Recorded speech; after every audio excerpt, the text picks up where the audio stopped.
So I know there's going to be a few discussions. Okay. Council President, I want to commend you Why? for being very creative with this hybrid model of, of virtual and in-person, and worrying about the well and health-being of all of us. So great job, Council President. We are live, Council President. Okay, well, I want to say thank you, Councilman Abdulaziz, for that. It is about the wellness of all. And so I figured since there were still up, the numbers are now starting to come down. So I think we will be back in the chambers next Tuesday. So we'll have that conversation. I think the hybrid model is very, very creative and thinking outside the box, I get it. Workshop virtual, regular in person. I get it. Okay. So good evening, everyone. Good evening to my colleagues. I have to say, I actually miss you all. Some more than others, because, some get on my nerves, right? So when I don't have anybody getting on my nerves, it just makes me uncomfortable. Not me. No, not Councilman Bell, it's not you. No, but on a serious note, I'm really happy to be here today, so blessings to all. So good evening, Madam Clerk. At this time, I'd like to call this meeting to order on behalf of the Municipal Council. Yes, Madam Madam President. Clerk, roll call. Yes, ma'am. Roll call for Municipal Council Workshop Session of February 1st, 2022 at 6:30 p.m. Councilman Abdulaziz. Present. Councilwoman Thornton. Here. Councilman Jackson. Okay. I barely hear you. I think something's wrong. Councilman Khalid. Present. I'm here, Madam Clerk. Okay. Councilman Mendez is absent. Councilman Mims. Present. And Rivera.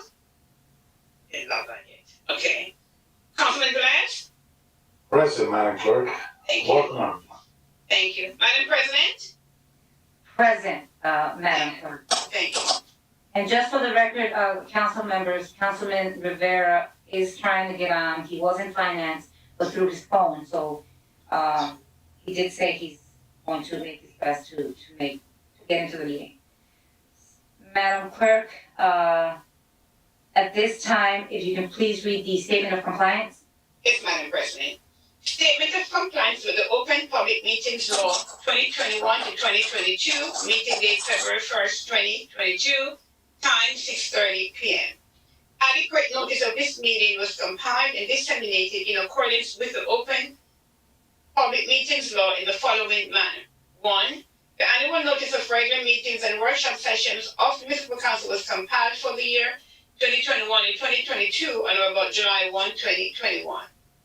2. A schedule of the regular meetings and workshop sessions of the Municipal Council for the year 2021 to 2022 was duly transmitted on about July 1, 2021 to the North Jersey Herald News, the Record, the Arabic Voice, Italian Voice, Passaic County Pulse, Dominicana News, Cascader International, El Especial, the Patterson Press, the City Post News, and Tap into Patterson, in addition to any other publication duly requesting such notices. 3. The schedule of the regular meetings and workshop sessions of the Municipal Council for the year 2021 to 2022 was prominently posted in the lobby of City Hall, first floor, in the place reserved for the announcements of this type. 4. The schedule of the regular meetings and workshop sessions of the Municipal Council for the year 2021 to 2022 was duly filed with the municipal clerk. 5. A copy of the schedule of regular meetings of the Municipal Council was mailed to any person who requested and paid the fee authorized by the Open Public Records Act. And for the public portion, Madam President and honorable council members, anyone who wishes to participate in the public portion or the workshop session may dial 973-321-1579, 973-321-1579, and the ID code is 8326. And they should press star 1 to listen to the meeting and press star 3 to be added to the public portion list. Madam President. Thank you very much. So to everyone, to Patterson, happy Black History Month. Although Black History Month is 365 days of the year, but at a national level, it is recognized as February 1st. So I want to thank Councilwoman Cotton for spearheading today's flag raising. My apologies that I could not be there. Unfortunately, work did not permit it. And, but I know that it was beautiful. I watched it on live, so that was a good thing. But I thought it was beautiful. Great work. It was nice to see so many come out at 12 o'clock on a work day, okay, on a Tuesday. So it was very well attended. So I just wanted to say thank you very much for that. I'm looking forward to doing something possibly if we can bring our honorees and maybe do a special presentation, quickly right before our regular meeting when we go back on the 8th. So Councilwoman Cotton, you and I will have that discussion, but I think that would be nice to give them, recognition in person, okay? So I wanna thank you. I'll give you a moment to speak, but we got a little busy agenda. We do have various people already in the waiting room waiting because we've asked some people to come. There's gonna be a few discussions. So at this time, I'd like to entertain the payment of bills. So I'd like a motion. I don't see our, God. Yeah, I'll make the motion, Council President. okay. So, Madam Clerk, at this time, Councilman, making a motion for payment of bills. If you can, Councilman Khalid? Yes, ma'am. Summary of disbursements for today, February 1st, 2022. Total payment is $20,009,566.75. There is a payroll week. Also, there is a payment to Board of Education for $5,086,223. And I recommend it is paid, ma'am. So I move it. Okay, so moved by Councilman Khalid. Do I have a second for payment of bills? Second, Madam Clerk. Okay, Okay, Councilman Davila, okay. Discussion, Council President. Councilman Velez? There's a simple question I want to address through the chair, if it's possible, Madam BA and CFO. This is like my third request, and I see it is not being done. Why we cannot present two bills, one with the payrolls and one with the separate disbursement for payments? Madam BA, if you can answer the question.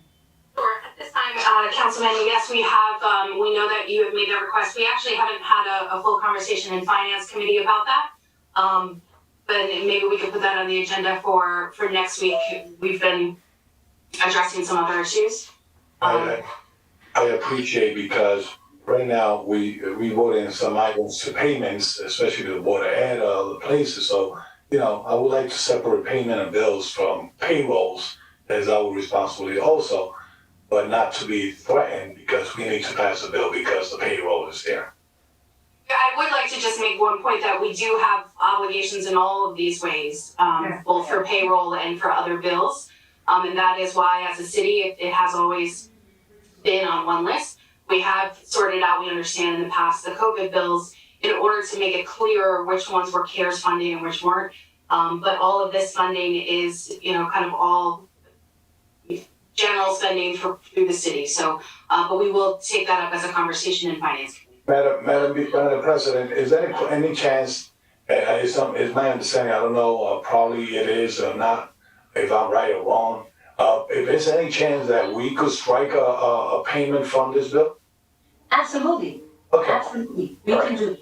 And I'm sorry that I should have let the CFO, he's the one with the license, right? But yes, that's within our jurisdiction. We can do that. We can. All right. Okay. Thank you very much. Madam Clerk, roll call on payment of bills. Okay. Roll call and payment of bills amount of $20,966.75. Councilman Abdulaziz? Yes. Councilwoman Khan? I'm sorry, Madam Clerk, I should have told you that I need to rescue myself from this payment of bills. To recuse from this? Yes. Okay, let the record reflect that Councilman Cutler recused herself from payment of bills. Councilman Jackson? Thank you, Madam Clerk. Council President, I'm prepared to vote now, but I hope that you can, I sent a request to the VA for all of the expenditures for COVID, for the first disbursement and the second, and yet to receive it. So I would like to get an update on that. Madam Clerk, my vote is yes. Thank you. Councilman Talib?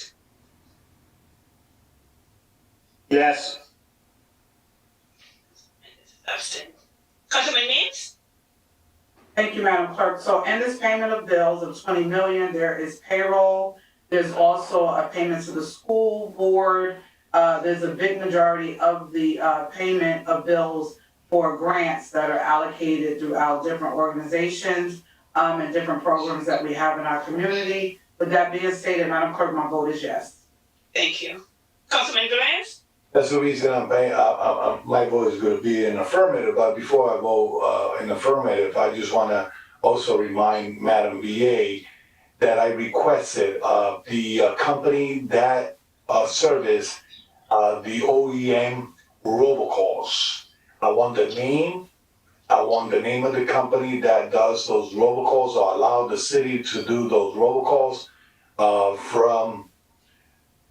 and I want to see how much they're being paid and utilize this system of the roll call from the first of January 1st of 2019 all the way down up to today.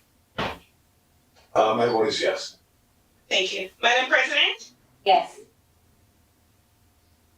The vote is 6 in favor, 2 absent.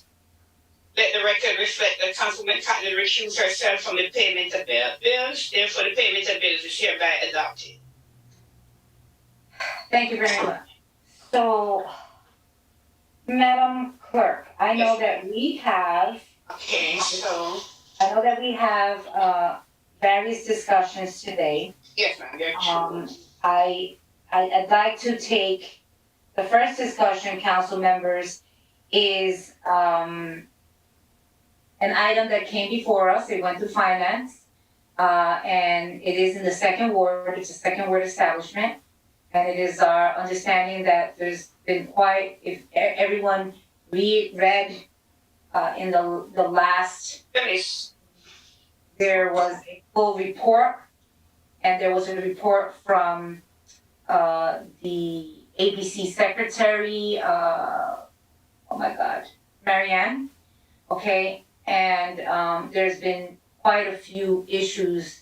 And so I know that Councilman Khalid, along with others, said to bring in the owner of the establishment. I'll be very honest, and respectfully, I think I'm gonna just say this. I am just freaking tired of having establishments. Mr. Reynoso, you're gonna have to you can't have beyond and look at yourself. I'm getting feedback, just speaking. So what I have to do? Sir, I'm gonna mute you right now, and when I finish speaking, then we're gonna ask you questions, and at that time, you will speak. But what I'm saying is, if you have your TV or phone on or something, the feedback is coming in, so I'm hearing myself speak. All right, so I'm gonna mute you right now. Okay, so again, this is item 38. Right, Item 38 is a resolution addressing the entertainment license renewal for Bacchus, known as Casanova, which I thought it was the reverse, but I believe the establishment, the sign I see out is Casanova. It's on 176 Union Ave, and that is the second ward. We have the owner here. And I guess I'll start by saying to Mr. Reynoso. Mr. Reynoso, are you the owner of the establishment or are you the manager? I unmuted you, hold on. I'm the owner. Okay. So, Mr. Reynoso, you are fully aware of, what's been going on in your establishment, am I correct? Yes, of course, I work there every day. Okay, and so, you right now are in suspension by the state for your ABC license, right? Yeah, I'm suspension because of the entertainment license. No, that is incorrect. Corporation Counsel, I'm not saying anything that I can't discuss, right, pertaining to the report I have in front of me. That was, the memo that was done by Marianne Williams, our ABC secretary, because he's not suspend, the state does not suspend your ABC license because you don't have an entertainment license. The state No, that's one of suspends them. your ABC license. No, the Council state, President, if I may. go ahead. Thank you, Council President, and thank you for your question. What I would respectfully recommend, and obviously this is within the purview, is to, ask the applicant questions based on any concerns that you may have, because the purpose of this is to give the applicant an opportunity to be heard.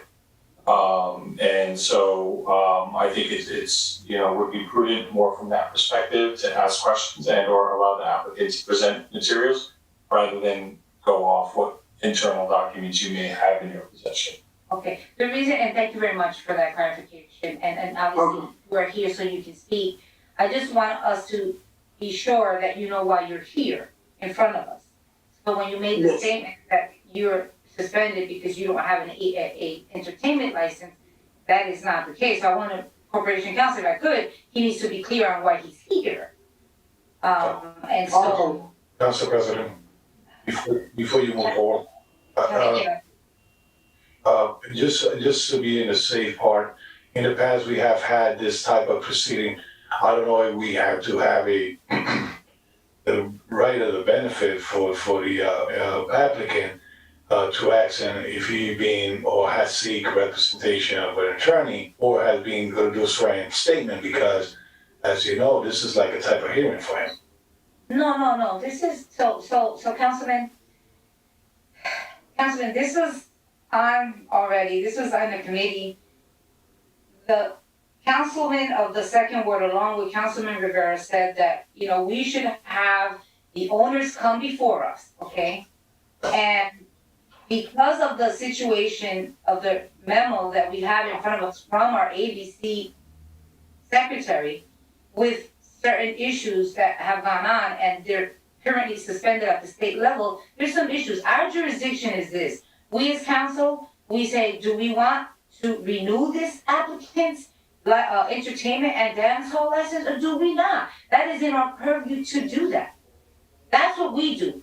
We don't handle the ABC piece of it. ABC already was taken care of at the city level, and it went all the way up to the state level with all of their violations, and they've been suspended. They're currently in suspension. So it's here before us. Do you want to move forward and support this license for renewal? So if anyone has any questions, I'm gonna keep quiet. You have to say. I got a question. I got a question for you, Council President. And I know probably the councilman of the second ward or Councilman Jackson and the finance chair could speak more on it, because they're the one that voted for it. But if his license is suspended by the state, his consuming license of alcohol, but then his CO showed that he's a bar restaurant. So he probably could use the space as a restaurant and not a bar and sell no alcohol. They don't sell, Mr. Reynoso, do you sell food there currently? Yes, but listen, I'm suspended only for 1 month. Okay, so hold on, sir, and my question is to Madam President. If I'm gonna go, the only reason I could entertain this is separating one with the other. His issue with the state and what I see and what he could use his establishment, and his establishment is used as a bar restaurant. He could probably be banned or suspended for one type of usage, but he could use this place as a restaurant to be in the fair part to use an entertainment license. A lot of restaurants has a lot of entertainment license just to entertain their individuals eating or whatever, not drinking. Have you been to that establishment? Actually, I know this establishment, I believe it's been there, and I don't know if he's been the owner for probably 30 years. But he probably acquired this from another owner that been there for 30 years and has been the same user. Okay, so Councilman, I asked a question, have you been in there recently? If I could judge with the title of the business, no, I would not go. Ah, okay, you just went left field on me, but anyway, all right. Councilman Kalik, do you have anything you want to, Councilman Kalik? All right, anyone else has any questions for Mr. Reynoso? Councilwoman Cotton? Councilwoman?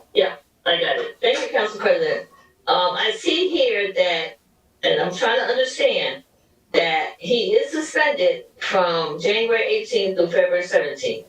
Now, if I go down to another category, what does it mean that the remaining 38 suspension days, you have to pay $3,800?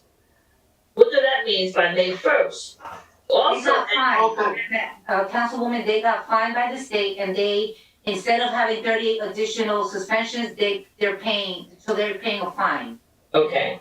Now, and my last question to the owner is, I'm looking at the license, your food handler's license has expired. Have you paid that? What happened? What? Your food from the health department? Oh, no, we have to pay, we pay it on February, every February, now, we gotta pay it. Every year is renewal on February. That's not what I'm looking at the license here, it says December 31st, 2021. That's your food license, Yeah, I know, the food license. Right.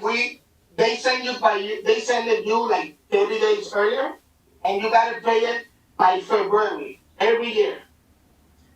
Well, I have on with us, Joel Ramirez, and maybe he can answer the question. If this due in February, why does it has expired December 31st, 2021? Director Ramirez, are you on? I am on. I'll triple check with my health officer. Give me 1 minute. Okay, very good. All right. Okay, Thank you very much. those were my two questions that I needed to see. Okay, so you got Maybe we'll clarification. open, because I'm close, maybe I just go and pay it tomorrow. Council President. Okay, so. I need my kids eat from this place. My Council family, my husband. Okay, so, Mr. Reynoso, I'm gonna give you the opportunity, to make a statement, anything you wanna present to us. But let us right now, let me have the council members ask any question, all right? And then we'll finalize with you making your statement, okay? Okay. Councilman Velez? Thank you, Council President. Mr. Reynoso, that's your last name, Daniel Tavera Reynoso, right? Yes. Okay. Mr. Tavera, so you were suspended 30 days by the state ABC, correct? Yes. Okay, so, No, Councilman, they were suspended more than that, they're paying 38 days. okay, but actually in the record, his license is suspended for 38 days, correct? For 30 days. 30 days, okay. I had 8 just in case you're behind on things. But, so you suspended by the state 30 days, correct? Yes. Okay, so in the local level, how, our ABC has suspended you also? No, that's been like, last time we have suspended was like for 4 years ago. Okay, let's not go back because you were suspended before, you paid for that, and you were suspended for 3 years, you paid for that. But you came back on business, and then you got suspended 30 days, correct? Yes. All right, so, do you have any pending, cases right now on the board of ABC locally? No, nothing. Do you have pending any charges in the municipal court? No, nothing. Okay, that's not, Because the reason I'm asking this question is because if he has suspended, so he's being suspended for 30 days and he have to reinstate his business on a 30-day basis on complying of the suspension, I think, we should entertain his entertainment license into further, if, hey, this is not, Alright, so you, Councilman, let me let the rest of the people, before you're putting before, to move forward to approve this. Madam President, This is the discussion this is why we're here, the workshop. correct, correct. Director Ramirez? so I just verified with Dr. Prasad, our health officer, the individual should have renewed his license. We usually give them a grace period of the month of January, but we are already February 1st, so he should have renewed his license. Okay, very good. So, Councilwoman, you got your answer. They do expire on the 31st, but they're given a grace period. So you got. Thank you very much, Director, for that. Councilman, do you have anything that? Yeah, last but not least, Mr. Reynoso, Tavera Reynoso. So in other words, as you notice that, Mr. Director Joel Ramirez extend you a courtesy up to January 31st, and we are on the 1st of February. Probably we in a workshop, right? So probably, this is my opinion. I'm not saying that the council is gonna go that route. So you probably could have another week to catch up with your payments or fines, putting your license and your how you call it, up to date, and all the inspections on your property up to date before Tuesday, and submit all the evidence into the records. Councilman, you're saying that almost like you're ready to move this workshop. We don't know if this is moving to. Oh, no, just in case you don't have love to move it forward, at least you have love to do everything before a year from now. You never know, at least I don't have the chance to talk to him anymore, but at least he knows what to do. Yes. All right. Yeah, we've been close, you know. It's difficult. Mr. Reynoso, so you've been closed since the suspension, but prior to that you were open, correct? Pardon? Can you repeat that? I say you've been closed since your suspension. So Yes, since January 17th. yes, Okay, but prior to that you were open, correct? yes. Okay. Councilman Khalid, do you have anything you? Yes, Madam Council President. Corporation Council. The entertainment and show license is in front of us, correct? Yes. Okay, I just want to make sure. Does this anything affiliate with the suspension or the liquor license suspension? Does this has anything to do with the other?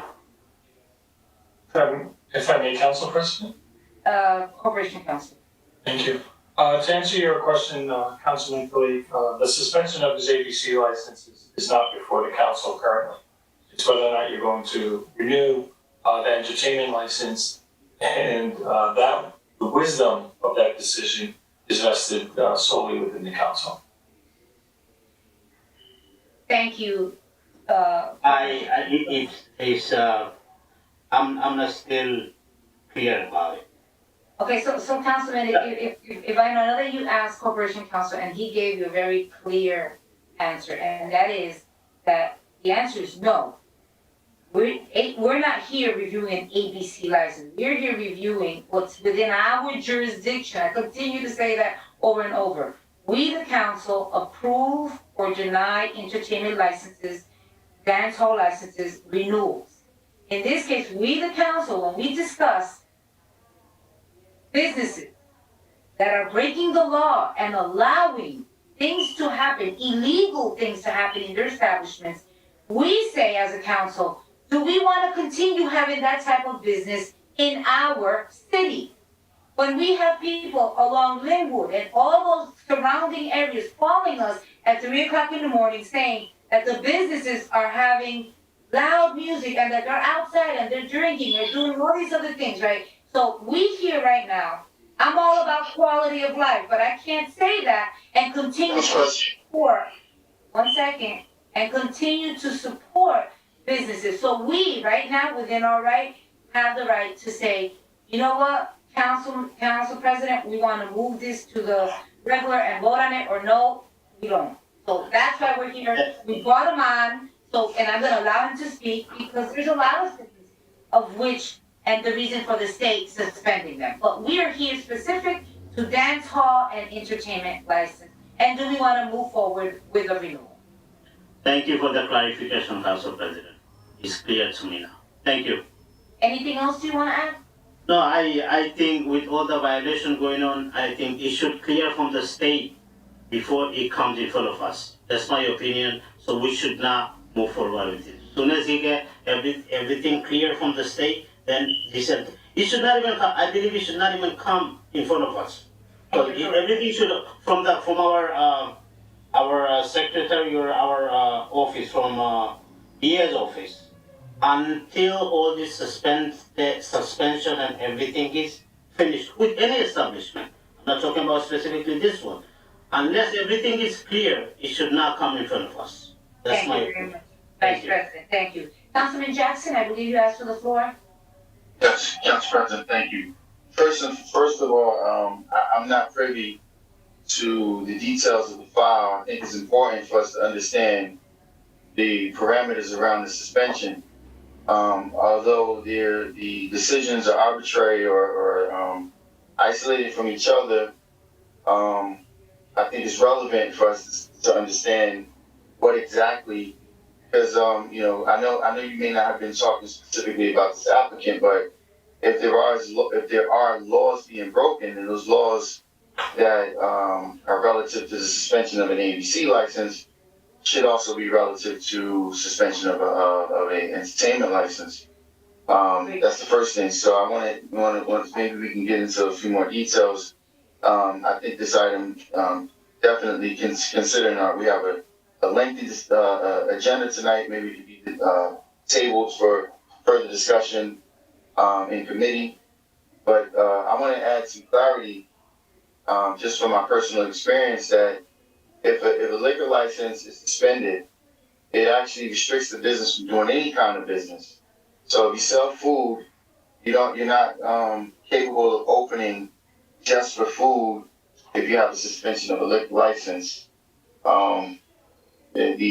Normally the process is if there's no license or ABC division and officer, they would come in there and force you to shut down. Now, I would venture, or I would lean on Corporation Counsel for us to do some further due diligence on that, because that's just what I was told as a license holder. Never really delved into it, but I was specifically told by our current ABC officer, Sergeant Montoya, once before. I believe I had an issue with my license, and I was actually informed that even my employees had to exit the building. We weren't able to be in there cleaning and things of that nature. So I think that's something that will be great for us to find out, so we'll know exactly. But I really would like to understand, get a further some more clarity on what exactly these infractions are. Why were they suspended? Was it some financial reasons because they didn't file No, the taxes? Councilman Jackson, I know that you and I spoke Yes. earlier. All of item 38, everything, all attachments and the reasons for the suspension, and the fact that it was 68 days, but they decided to pay 38 days in fines and just have the 30. So everything is here. We have it before us, okay? I do want to, the Vice President, Councilman Khalid, who's the second ward councilman, has said something where I believe we should go and we should follow. And that is that they are right now in suspension. And, I, for one, did not want to entertain this, but that's just me. And all council members, we should have a collective conversation, but I want us to just be mindful. There's a second ward councilman who's put in a suggestion that because there is a suspension, we should not be approving any licenses till the person gets everything together and then come back to us. So, I wanna put that there. I'm gonna finalize with, Councilman Velez, Yeah. Councilman Cotton, and then I'm gonna finalize with Mr. Reynoso, because from where I stand, it's not about us stopping people from doing business. Your children, you said, eat from there. I am no way, in any shape or form, do I wanna take children's food out of their mouth. But you also have to understand that I represent an entire city. And Yeah, I know. things are going on that have to do with selling after hours. So many other things going on, I can explain. Mr. Reynoso, you cannot speak yet, please. You're only gonna speak when I am, I'll give you the floor. But anyway, let me just pause right there. Councilman Velez, Councilwoman Cotton, and then Mr. Reynoso. Let me do a big rewind here. In the middle of the pandemic in 2020, I believe the owner of this establishment came in, it was Afro-American individuals, and they was trying to lobby that they say that they don't live in the city, they live here for many, many years, and they rented. It's a different establishment, Councilman. It's a different establishment. The other establishment was already, as a matter of fact, because of all the violations, they no longer in existence. And finally, after years of trying to get them out, they're closed down, shut down. So that's 191. That's 191. Okay. This is 176. It's hold the same canopy in the back of the business that had parties after hours during the pandemic. I recall that. Yes, Yes. there's a lot. But anyway, there is a lot going on. So Councilwoman Cotton? Thank you, Council President. I'm not quite sure, and we have done our best here sitting on the city council to help as many businesses as we possibly can. We've been really fair and moving forward and hoping that whatever you tell us that you're gonna do what you say you're gonna do.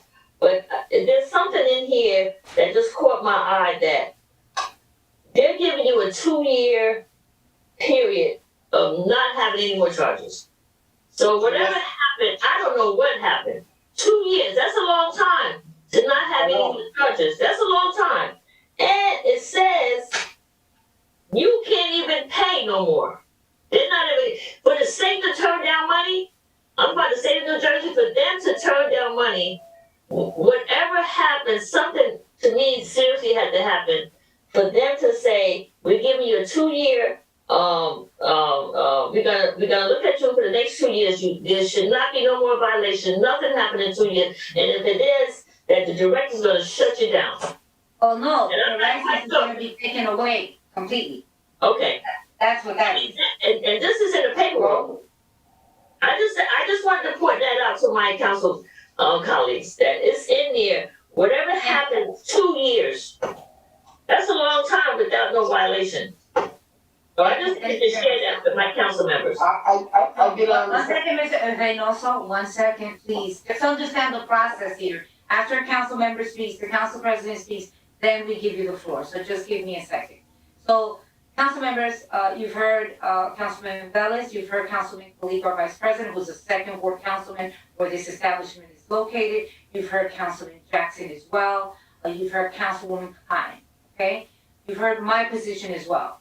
I'm gonna now finalize with having Mr. Reynoso say a few words concerning, this suspension and the fact that we're here. And again, we here, what this council does is approve or deny renewal. That's it. We have the right to say, you know what, you have not been a friendly neighbor. You have caused a lot of issues with quality of life within all of the surrounding neighbors. We don't support your renewal, and we can do that. So right now, we're not there yet. Our vice president has suggested you are in suspension right now. So this may not move forward for a vote next week, so I'm just letting you know that. But it could come back to us after you're off suspension.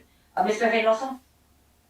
So, you said that I'm not clear with the charges. I just got 1 month suspension. This happened in the pandemic.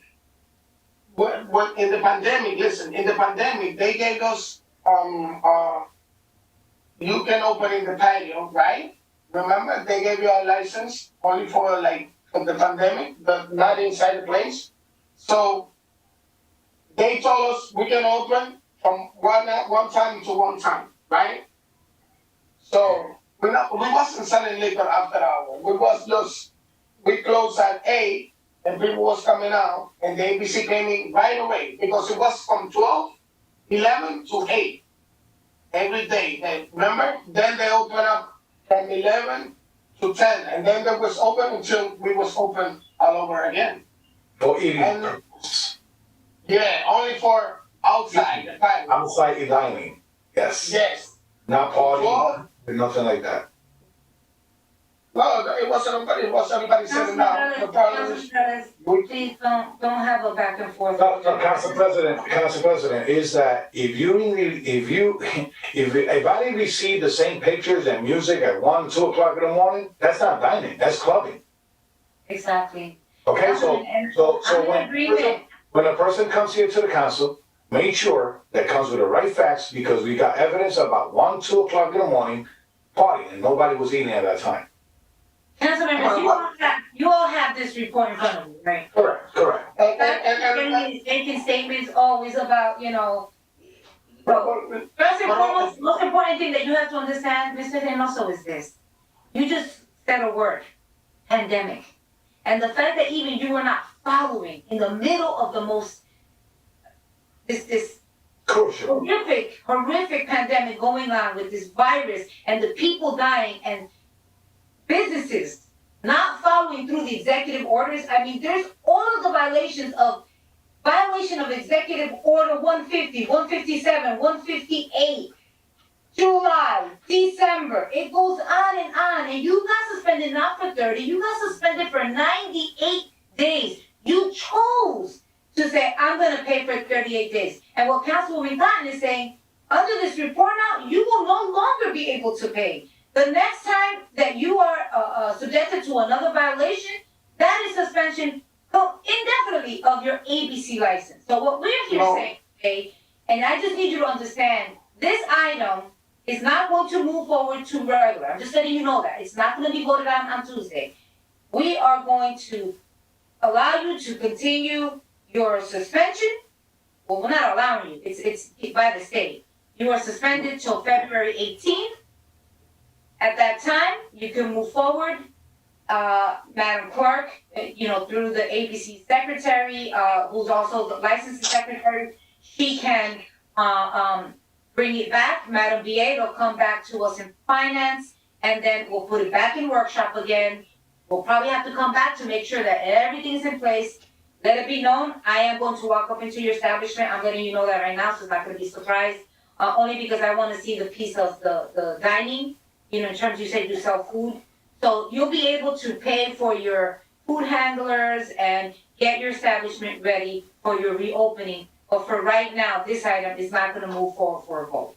Just letting you know that. Okay? So if you want to finalize by saying anything, we do have 4 people waiting for another discussion that we're going to have. Okay? Mr. Reynoso? hey. Okay, All right, so is there anything else you want to add to this? no, Okay, so we will revisit you after February 18th, Happy Valentine's. okay? We will revisit you after February 18th. okay, Okay, thank you very much. And by the way, you can call my secretary tomorrow, okay? And you and I can have a conversation, okay? but you said, so it's not gonna move forward to the next week? So what's gonna happen right now, the vice president of the council, Mr. Kalik, and the second ward councilman has put on the floor that he suggests, because you are currently suspended, he does not want, or we, because I want you to know, I'm in the same position. We should not be approving any renewals when you are already in violation of the bigger license, which is your ABC license, right? You're not going through your process, you made your payment. We're gonna revisit this once you're no longer on suspension. So you get off suspension on the 18th, right? Yes, Okay, the 18th, Madam Clerk, is what day? Date? I think it's Monday, something like that, I Friday. don't know. One second, Council President. The 14th is Monday, Tuesday the 15th, 66, so Friday? It's a Friday, yes, the 18th of February is a Friday. Okay. Not So, next week, the following week. okay. So our last regular meeting of February is when? Okay, the 22nd. Okay, So our next workshop will be on the 15th. right. So because we've already had this discussion, what we could do, Madam VA, we can have it in finance and make sure that all paperwork, food handlers license, everything is in place. And if the council members are okay, since we're having this discussion today, that then we put it on that agenda on the 22nd, because he would have been off his suspension. And hopefully, he would have done everything prior to payments and all, so that all paperwork can be in place. Okay, who have to call your secretary tomorrow? Yeah, just call 973-321-1210. Okay, and give her. Okay, I got the number. Okay. Okay, very good. And so, just so you're aware, what this means is just gonna go on for a vote. It doesn't mean that it's gonna pass. I know. It's just that we're gonna move forward for a vote. But No it's not problem. gonna happen, okay? Okay, I'm gonna call you tomorrow. Okay, Okay, from the other consumer, he said, he's right, we close 100%, we're not even open for food, because it's, when you suspend it from ABC, the place has to be no one inside. He's right. okay, Yeah. very good. Thank you Okay. very much. All I'll right, call you tomorrow. you had a. Okay, thank you, bye-bye. You can log off now, okay? Okay. Mr. Bynum. Okay, very good. Thank you very much, council members, for that. That was a healthy discussion. All right, so I believe that, Madam Clerk, let me check my agenda. I believe that there's another discussion. Okay, would you want to take the one with Councilman Jackson at the Paterson Healing Collective? Yes, let me go ahead and start allowing them to come in, so. Let me also reach out to Ryan so he can assist you to have those. Okay, I see Mr. Melvin, Casey's on. Yeah. So let us move. Barbara, Uh-huh. I see Barbara. You have the list of the people, right? You have.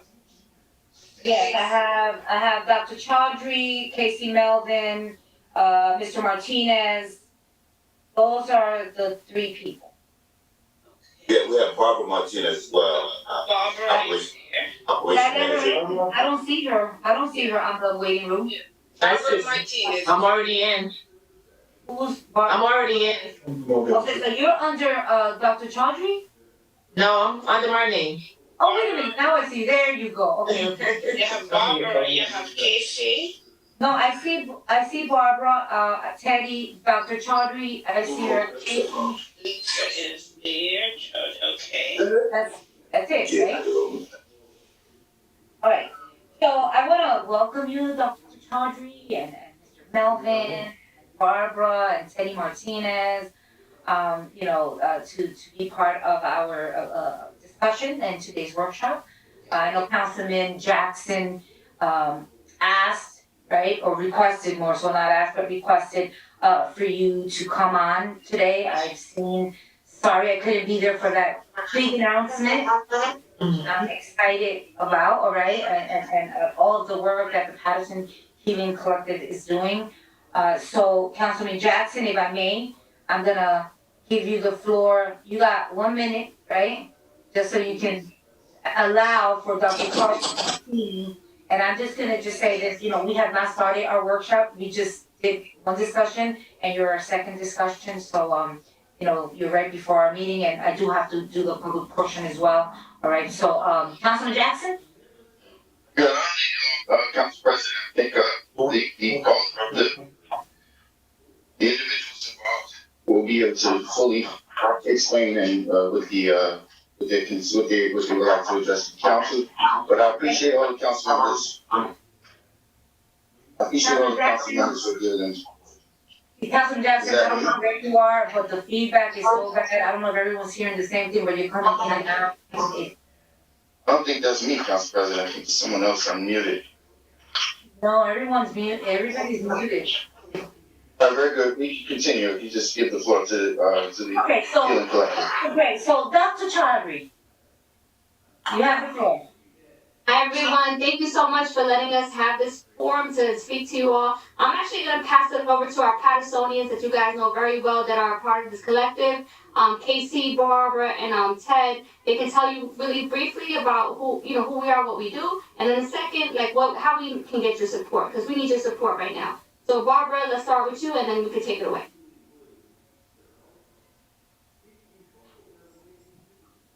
So good evening, everyone. Barbara Martinez here, and I'm the Operations Director here at Patterson Healing Collective. So we thank you all for the opportunity to speak tonight to the council. We just wanted to basically share some of our thoughts and some of the items that we are hoping that you all can support us in trying to bring to life within Patterson and some of the surrounding areas within Passaic County. So to start, so one of the things that we would like to do is partner with the city, the county, and some developers to see if we can obtain 30 housing units for our survivors. We'd like to be able to assist them with their Section 8. One of the things that we find to be most challenging right now is actually placing our survivors in housing. And that's even with a Section 8 voucher. So, you can only imagine, what that must be like. Most times when people get a Section 8 voucher, they feel like that's their gateway to get an apartment. And unfortunately, that's not the case. We're running into a lot of roadblocks, backgrounds, just basically, in some cases, just flat out discrimination because of how one looks and, maybe what some landlords perceive as being maybe some bad vibes, coming to their units. So we're hoping that, we're able to partner with, like I said, the city, the county, and developers to see if we can obtain some units, some realty within the city, so that we can start placing our survivors, throughout the state county. And one of the caveats, obviously, that, we want it to be in safe neighborhoods. Most times they're thrust to go back into the same area where they were victimized, and they don't feel safe. But they also, in most cases, feel like, they have no other options. So we want to see if we can work on that collaboratively, with you all to see if we can just open up some doors. So I don't want to, be long-winded, but I'm just hoping that we can, come to some type of, partnership where we can sit down and just see how we can bring that to life. So thank you very much, Barbara, for that. I just want you to know I took notes, but this is being televised, okay? It's on YouTube, Madam VA, and I know our clerk is taking notes as well. We will have these notes in writing. I'm gonna let the others speak, then if any council member, but I just on a personal, my questions are gonna be, you don't have to answer it now, because when you talk about Section 8, you're talking about housing, right? So, we had the meetings with housing director, so bring in the housing commissioners as well. And I like what you said, you want to partner up, we are a partner already. We want to partner up with getting additional assistance. And I like that you said within the county and putting, individuals, victims, right? And there's a lot with that because I get it with the whole, you're a victim, but then you become, a shooter or whatever the case is. And we get it, right? That we need to place them in places where they can feel safe as well, all right? So I like those partnerships, within the county as well. So I think Dr. Charity, who's next? Yes, so Casey, can you take the floor and then we'll go with Ted. Okay. Okay, good evening, everyone. I hope everyone is staying warm and safe in whatever area that you're in. My name is Casey Melvin. I'm the Field Operations Director. My responsibility is pretty much to facilitate and host outings. I also host what we call our Violence Intervention Roundtable that's held every bi-weekly on Thursdays. And again, we invite every member of the council to participate. We have discussions regarding the social determinants of violence. So, we love you guys to have on. All you guys do is email us and we'll send you the link if you don't have it already. What I want to talk about today real briefly is an investment, and with the support of the council, of course, is investment in a trauma recovery center. There's other municipalities that have trauma recovery centers. We want to put together one in the city of Patterson if you guys are willing to support it. There's some finances attached to it, but we're going to talk about it later on with ARP funding or any other additional funding that the council may have privy or relate access to help us finance a trauma recovery center. So you know a little bit about the recovery center. A large segment of our population, or Patterson in general, is experiencing some level of trauma, starting as early as childhood to adult, as it relates to gun violence, domestic violence. But a large percentage of our population is experiencing levels of trauma. So what we want to do is we want to open up a center right here in the city, preferably in the first ward or fourth ward in the city. You know, we have a large population that we service that are from those areas, and you know, based on statistics, there's a lot of activity that goes on there. So we would like to put our hub right in the center of some of those activities, knowing and understanding that you know, that crime is happening all over our town, but those are some of the designated areas that we like to set up a recovery center at. And some of the things that go on in the community center are things like a communal kitchen, you know, to enhance and support people who have culinary art skills, a computer lab like we include, a gym area, you know, we're heavily into physical fitness. We want to also have a section where we deal with music for therapeutic reasons, not just for entertaining and dancing, but therapy, because for a lot of our young folk, music is their passion, as well as a portion to have to be classified as an event space where young individuals can exercise their creativity, whatever it is, have a space that can facilitate that. So if the council is willing to support, you know, if you have some ideas on us, how we can modify it, we're open to it. But that's another one of the aspects that we like to support. We're asking for support from the council to assist us with a trauma recovery center right in the city of Patterson, preferably in the first or fourth wards. Thank you. Thank you very much, Mr. Melvin. Teddy's next. Yeah. Just so, Ted, real quick, I put the trauma recovery center model in your chat box so you guys can read up more about it. Go ahead, Ted. Can you, Dr. Charlie, can you please email me? Okay, because once this is, you know, like, I'm not gonna be able to read on it right now, right? So if you can email us, you know, maybe the clerk, and she'll send it to all of us. Okay? Sure. And Ted's gonna tell you a little bit about the work we do in the hospital, what he does at the bedside, and then how ARP dollars are gonna help sustain our program. Hello, everyone. My name is Hello, Teddy. Mr. Martinez.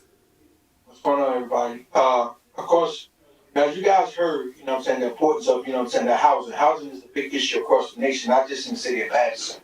So one of the things with the trauma recovery centers and the 30 units and the developers, what that does for us is that as an HVIP coordinator, and also I want you guys to understand something. I'm a longtime resident of the city of Patterson, grew up in CCP projects.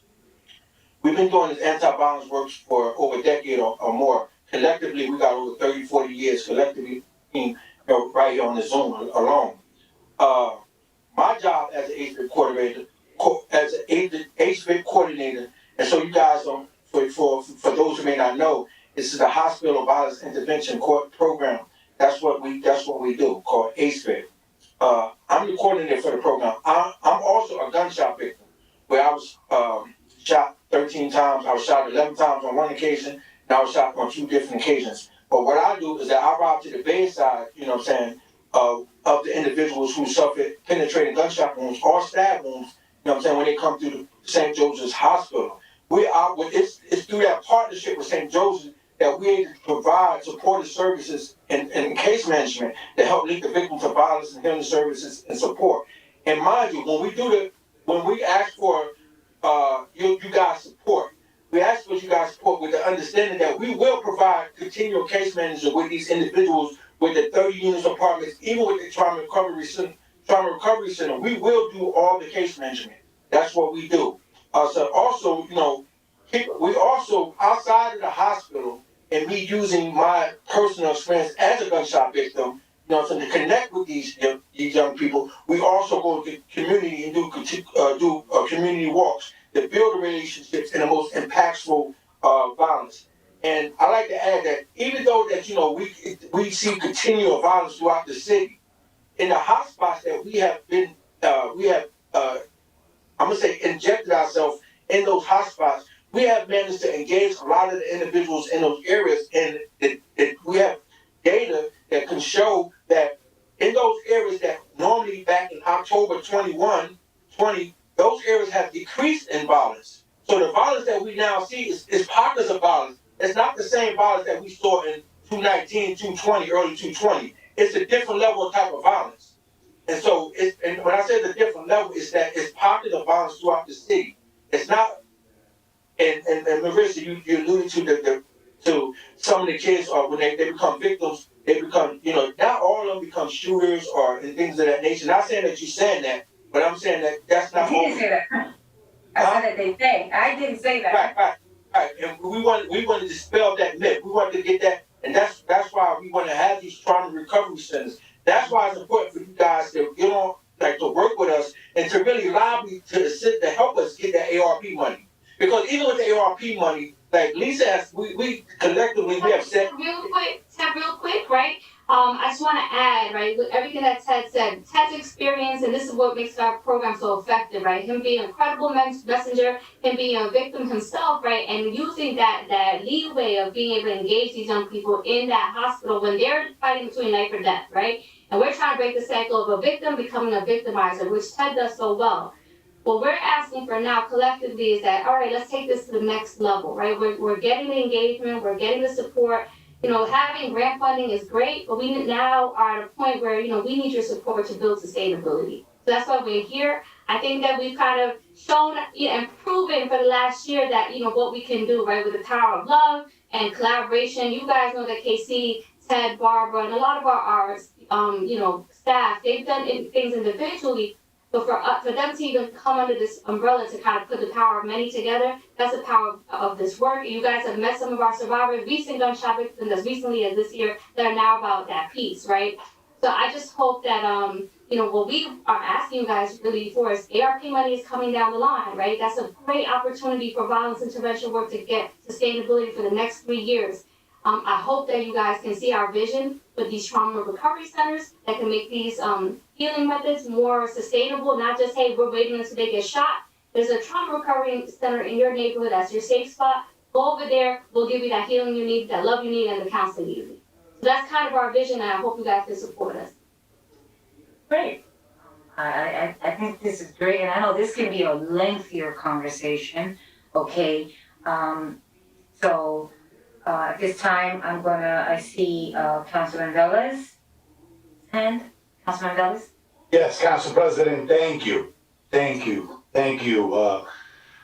First of all, we don't need to have outsiders to come and heal our community when we have Patterson Healing College. Collective. Sorry for my Spanglish. One thing that they could know, and way back, I'm talking to them in sidebar and visiting the place. This is an organization that had to have not 150%, 200%, 300% support of this governing body. I urge the administration that when they submit any kind of application to ask for funding, they give them what they deserve, because that's where we're going to see that the money is invested back to the community. And I always say to any organization, nonprofit out there that needs funding from our city, always ask for the max. Because probably they're gonna give you what they want. But then we could fight if you ask for the max. So in my behalf, understanding the job that this organization is doing, and one of the good things is that they are colorblind. They don't see who they are, where they come from, what nationality they are. They are there to heal those individuals that are looking for an oasis in the middle of the desert. So in my behalf, you have my support, and keep me engaged. Trust me, I'm probably not gonna go to all the meetings, but I'm gonna be there. And if God gave me the opportunity to serve in another capacity, I will have in mind that you guys came from the bottom all the way up to the ladder, and with your heart in hand. So I commend you guys. So God bless you, and you got total our support. And I could see the results out there. Thank you. Thank you very much, Councilman Velez. One moment, Councilwoman Mims. I'm just gonna say that, since the Healing Collective came to Patterson right away, I reached out, at a different capacity, not as a councilwoman. I reached out because I felt that, being across the street from an institution that could provide so much assistance in so many other ways, right? I appreciate Mr. Martinez reaching out. Hey, listen, what can you do? The person doesn't have any money, they can't apply for aid, okay? And we were able to partner up and do something, and I think that that's what it's about, right? Those partnerships.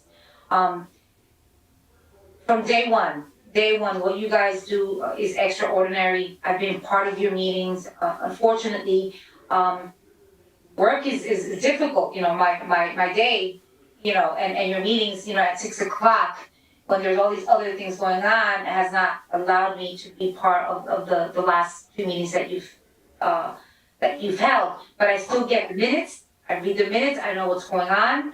I get the emails, and so I appreciate that. But there's a lot being spoken. Like I said, took notes.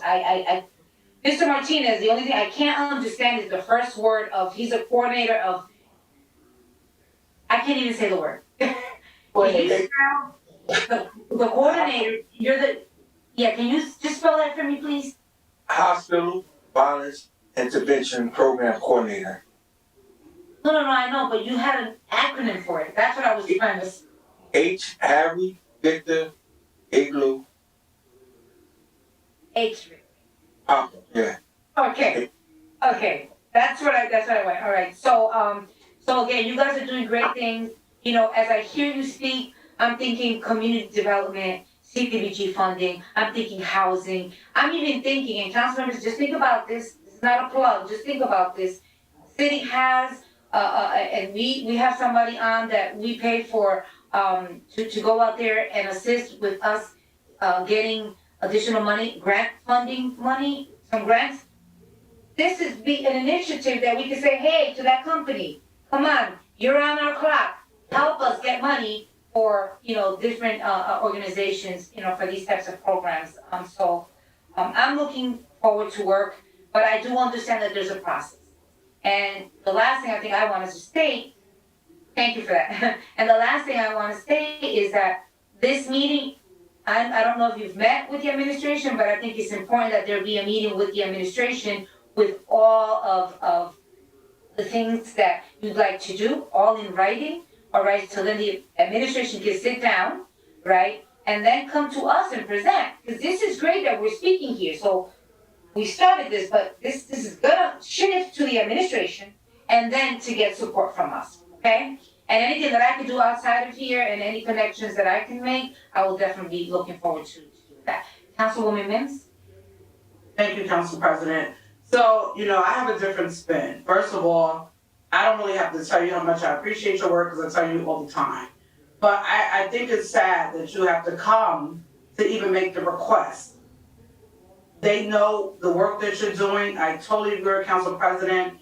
It's to the administration, but everyone knows the work that you're doing. It's day in, day out. People in the community, people of every different facet, they know the work that you're doing. I remember, and I go back, and I was trying to find the name of the orange bus, Teddy. I can't think of the name of it, but I remember when you brought that idea to the city, and you had the meeting, and the orange bus was filled with all these resources, and then there was the jump start out of that into the Healing Collective. I remember that discussion way back when, from the orange bus, right? And I know you're shaking your head. I don't know the name of that orange bus, but I remember that orange bus that sat up on the city hall, and we went in there, we saw all the resources. It was kind of like a one-stop shop idea, and I think it's just powerful, the work that you do, because We know the situations in our community are real.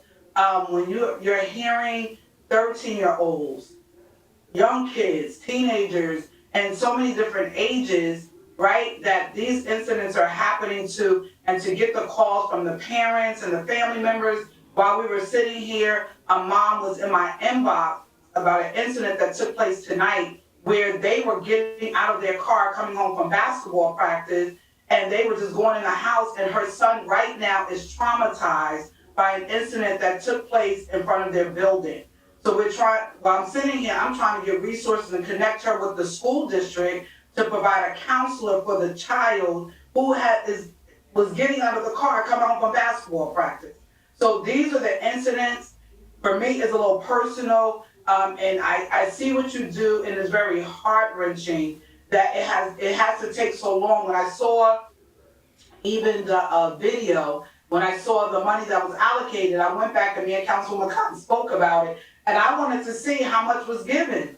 And I was like excited at first to hear the number, but then when I see the grant was only 500,000, I was a little surprised by the amount. So I think the work that you do is phenomenal. I think it's long overdue that there are some plans of allocation of funding to provide, because the work that you're doing is helping people that are in our community that need the resources, need the help, and that we have to save. And I'm gonna say it once again, but we save our sons and our daughters, because it's not just the young men, it's women as well, and it's getting to the babies. So we have to do something. You guys are doing that. We need to put our money where our mouth is and no more of the small talk. Thank you for all that you do.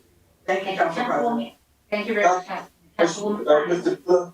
Real quick, I want to add, as Dr. Childs put in the chat, you guys can refer that young person to us.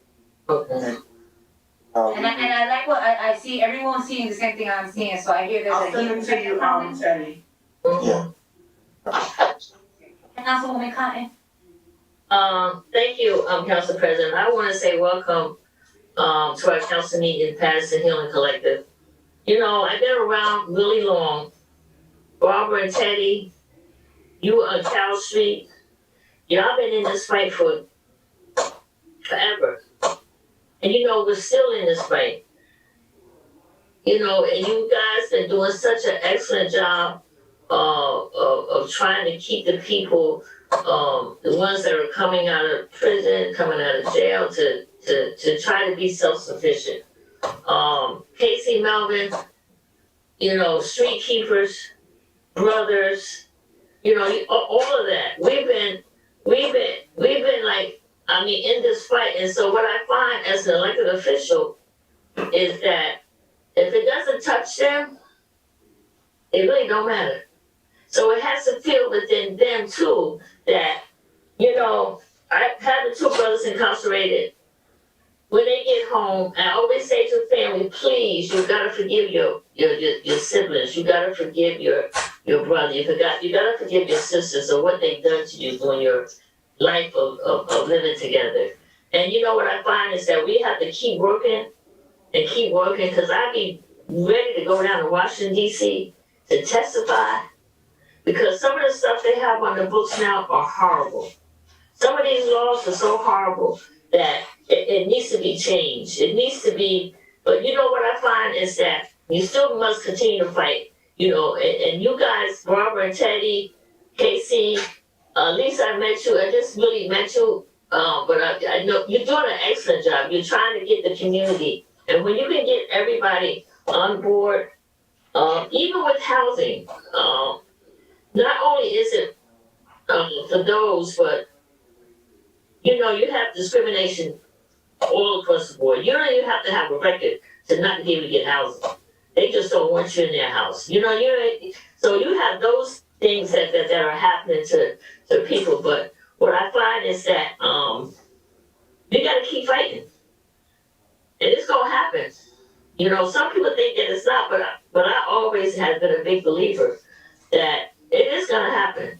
You're gonna have some people that's gonna see the great work that you guys are doing, you know, and how we can put forth looking at money coming from CBG, looking at a grant writer that can get us some more money, or looking at, and that's what we need. We need to be able to tap into to some sources that sometimes we don't even know that's out there.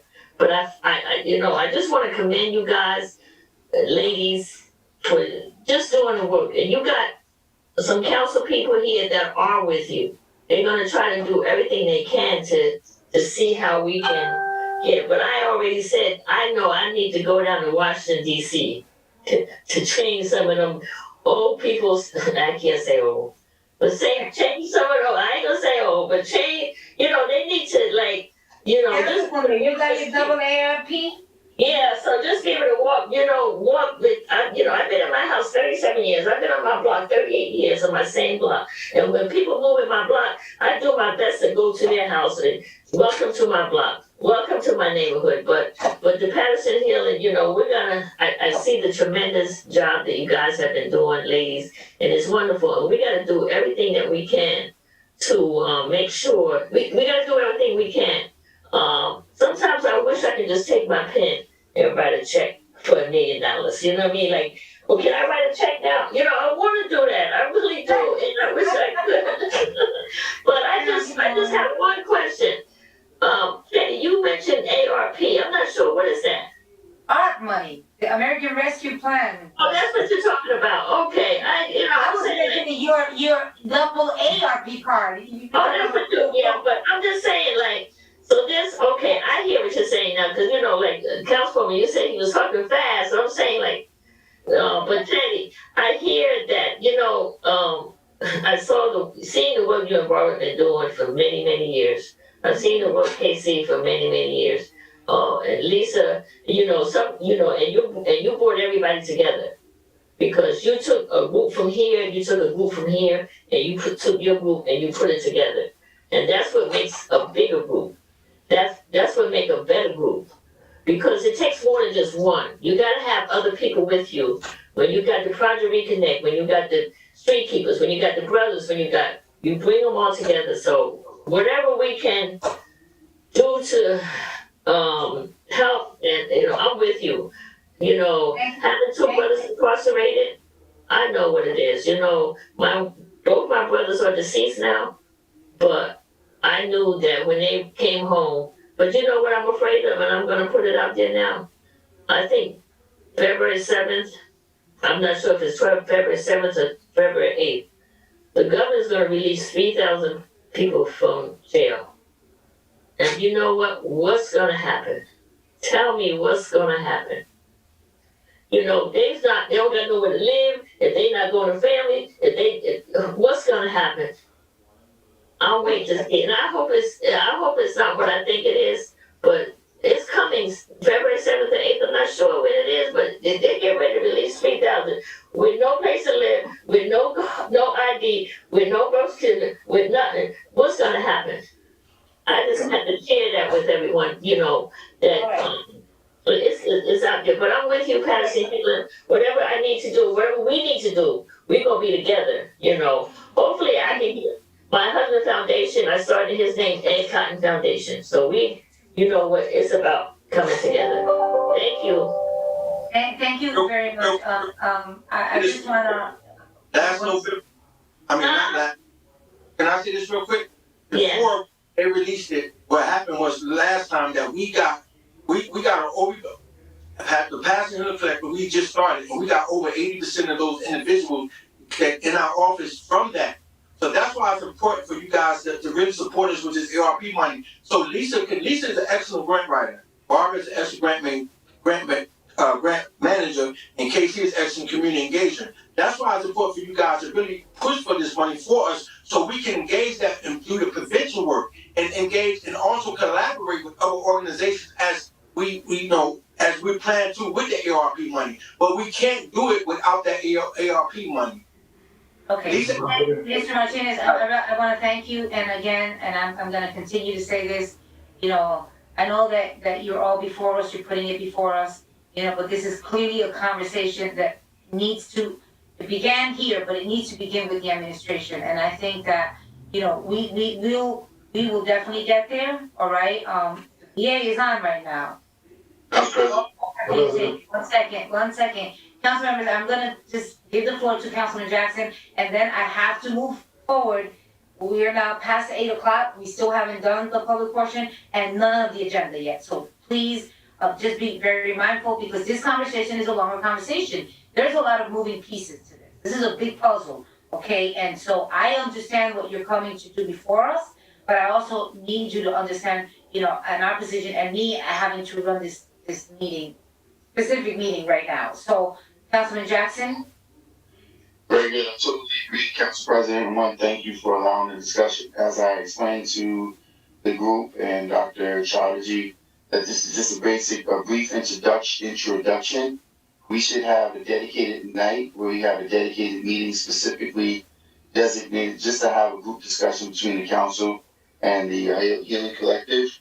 I would like to ask Dr. Chatterjee and the team, if there's any statistical data, please provide us with the geographic as well as demographic data, because I think it's very important. And to Brother Martinez's point, you're totally correct, and that the onus or the direction of what happens with those funds falls on the administration. And I've been requesting, even before while you guys were in the waiting room, I made another request to the VA to give us an outline on where this money's been spent, because we do understand that this is very relevant. As you guys were on the, and I'm sure most of you know, but this is just for the public's insight, as you guys were on the waiting room, there was another confirmed shooting tonight on East 19th Street. And this is very concerning to me, and that's why I want to understand, I would like to get the data when it comes to demographics and geographics, because obviously it seems as if as long as it's happening in certain areas, then it's not a concern of everyone. It should be a problem for everyone to be concerned about. And the fact that, we're not all raising the alarm and seeing the success that you guys are having and rendering immediate support, the administration should be calling you to the table saying, listen, we see the work you guys are doing. How can we help to make so you guys can assist in doing more? So with that being said, Council President, I appreciate the opportunity. Please, let's not wait, because, another individual may lose their life as we are waiting and pondering on the decision. This money was allocated. We have millions of dollars that are sitting there. We need to put forward the resources so that we can, prevent some of these challenges from continuing. Thank you.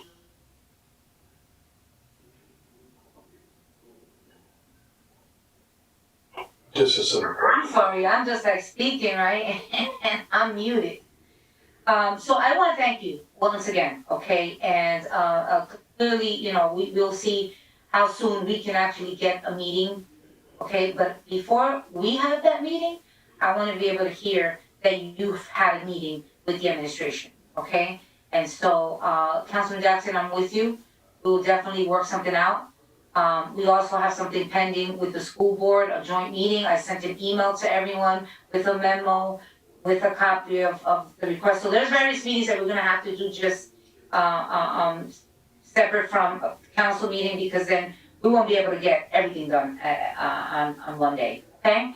So, Councilman Velez, it is just one question. I really. Just quick, and this is real important. I know the organization came, they present, and they will present their needs. The important question here is to the administration. I know that this funding that came from the rescue plan came with instruction. Can you tell us if that's possible to allocate fund immediately to this organization? Didn't have a discussion tonight, Councilman. I think we should have a further discussion on that. Madam DA, I'm gonna just respectfully just say do not answer that right now, because that's going to open a bigger discussion, because I know that there's monies that are allocated specifically. Dr. Charlie just put it here. Specifically, some of those monies are for violence intervention. So there's quite a few things that already are in place.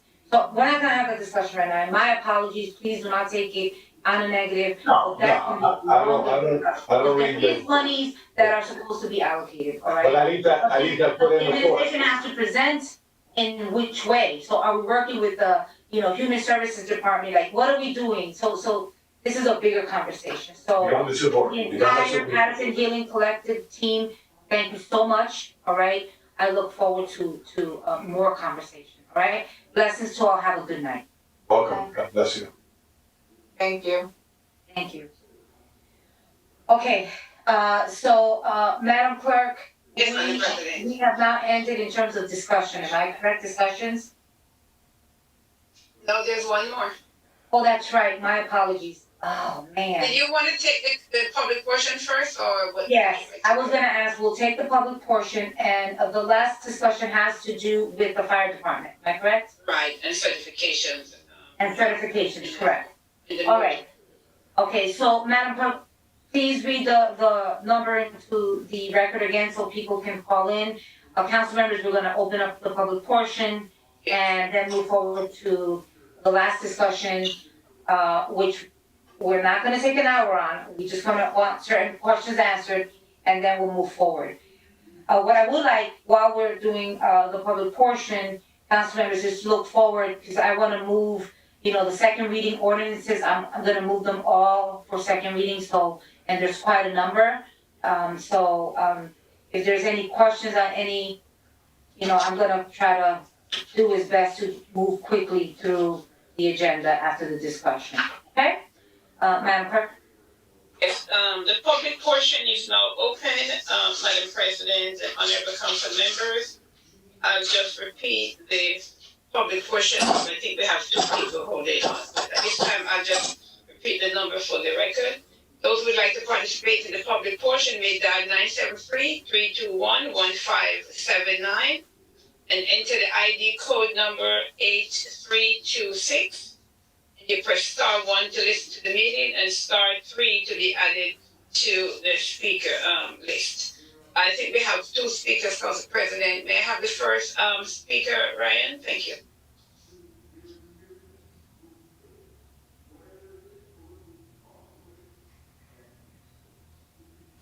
Okay. When it comes.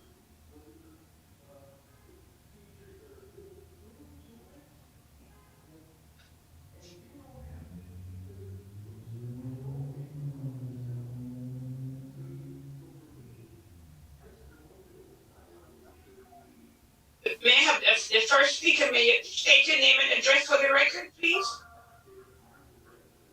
Hi, my name is Elizabeth Madera Sosa. My address is 125 Rosa Parks Boulevard, Patterson, New Jersey, 07501. You can proceed, and just so you are aware, Wilda, I don't know what you're gonna speak on today, but I just wanna see your last name, that was my mother's name.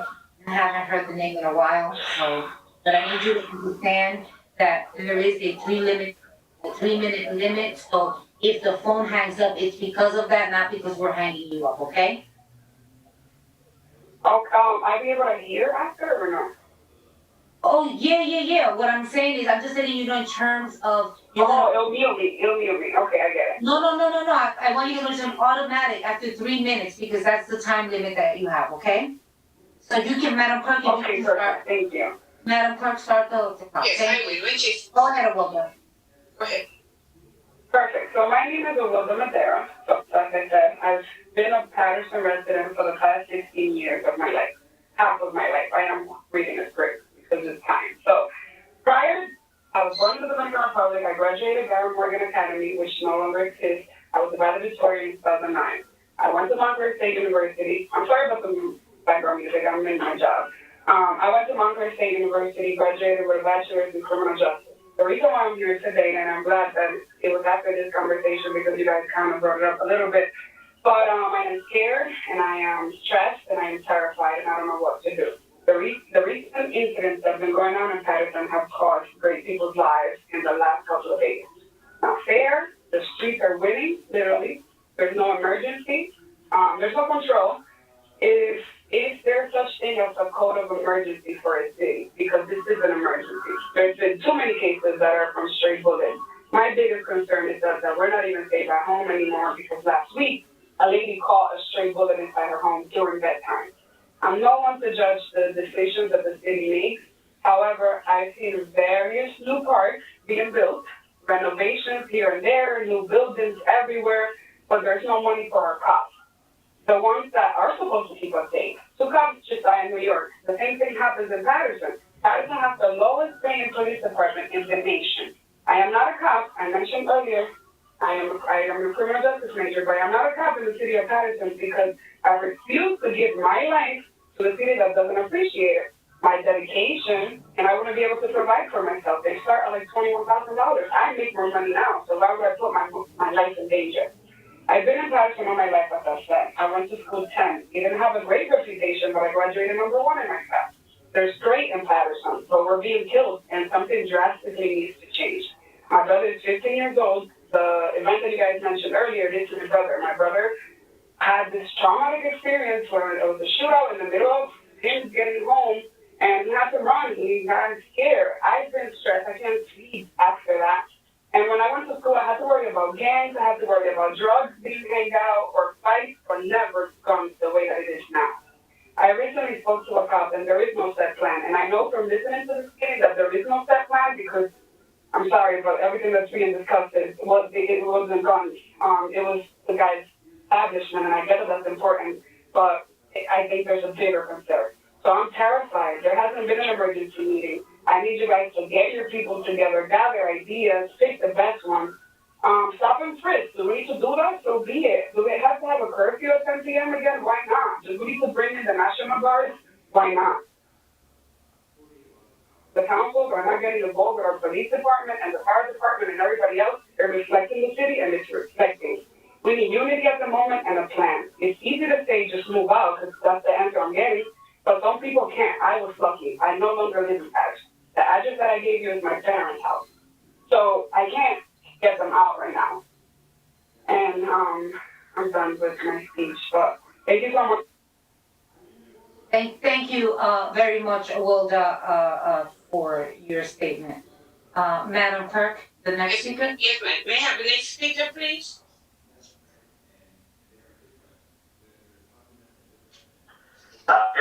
Yes. My name is Hector Gonzalez.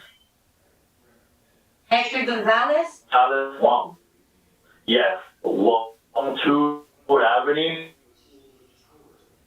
I'm sorry, we're having a bad connection. Can you, council members, can you hear him? Because I can't hear him. I couldn't get the address. Can you repeat again, sir, please? Is 112 Sherwood Avenue. Patterson, into the Cache condominiums.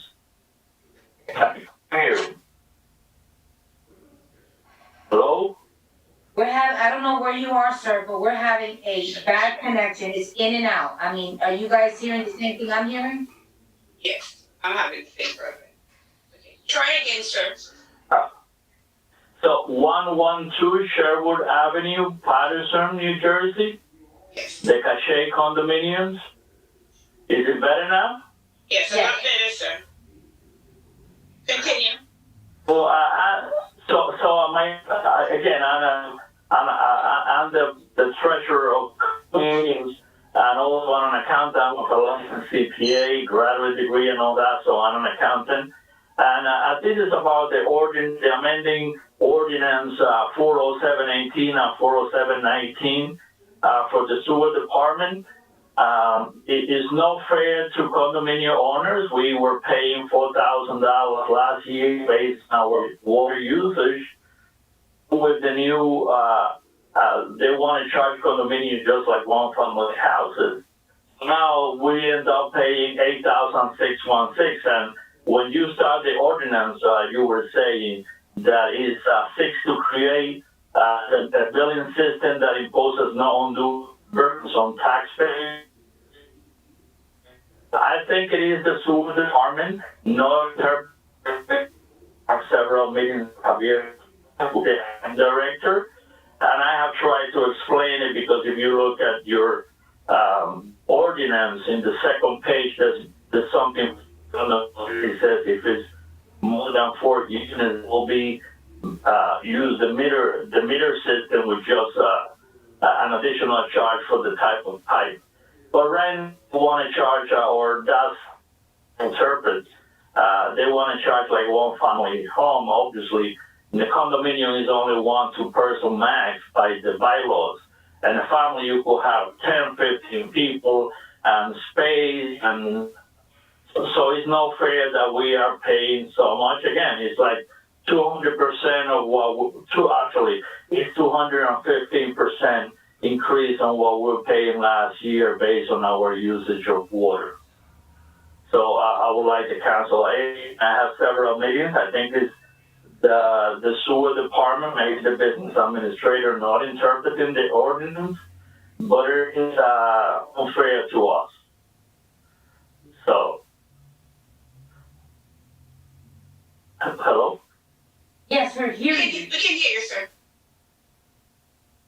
Okay, so that's what I would like to see if, I'm assuming when the ordinance made, it was intended to be like this, and Mr. Silva I had like 5 minutes, have several attorneys, we could go on and on, but it's only 3 minutes. It's definitely not a good explanation of what's going on. But again, we have been unfairly charged, excessive based on our consumption. So,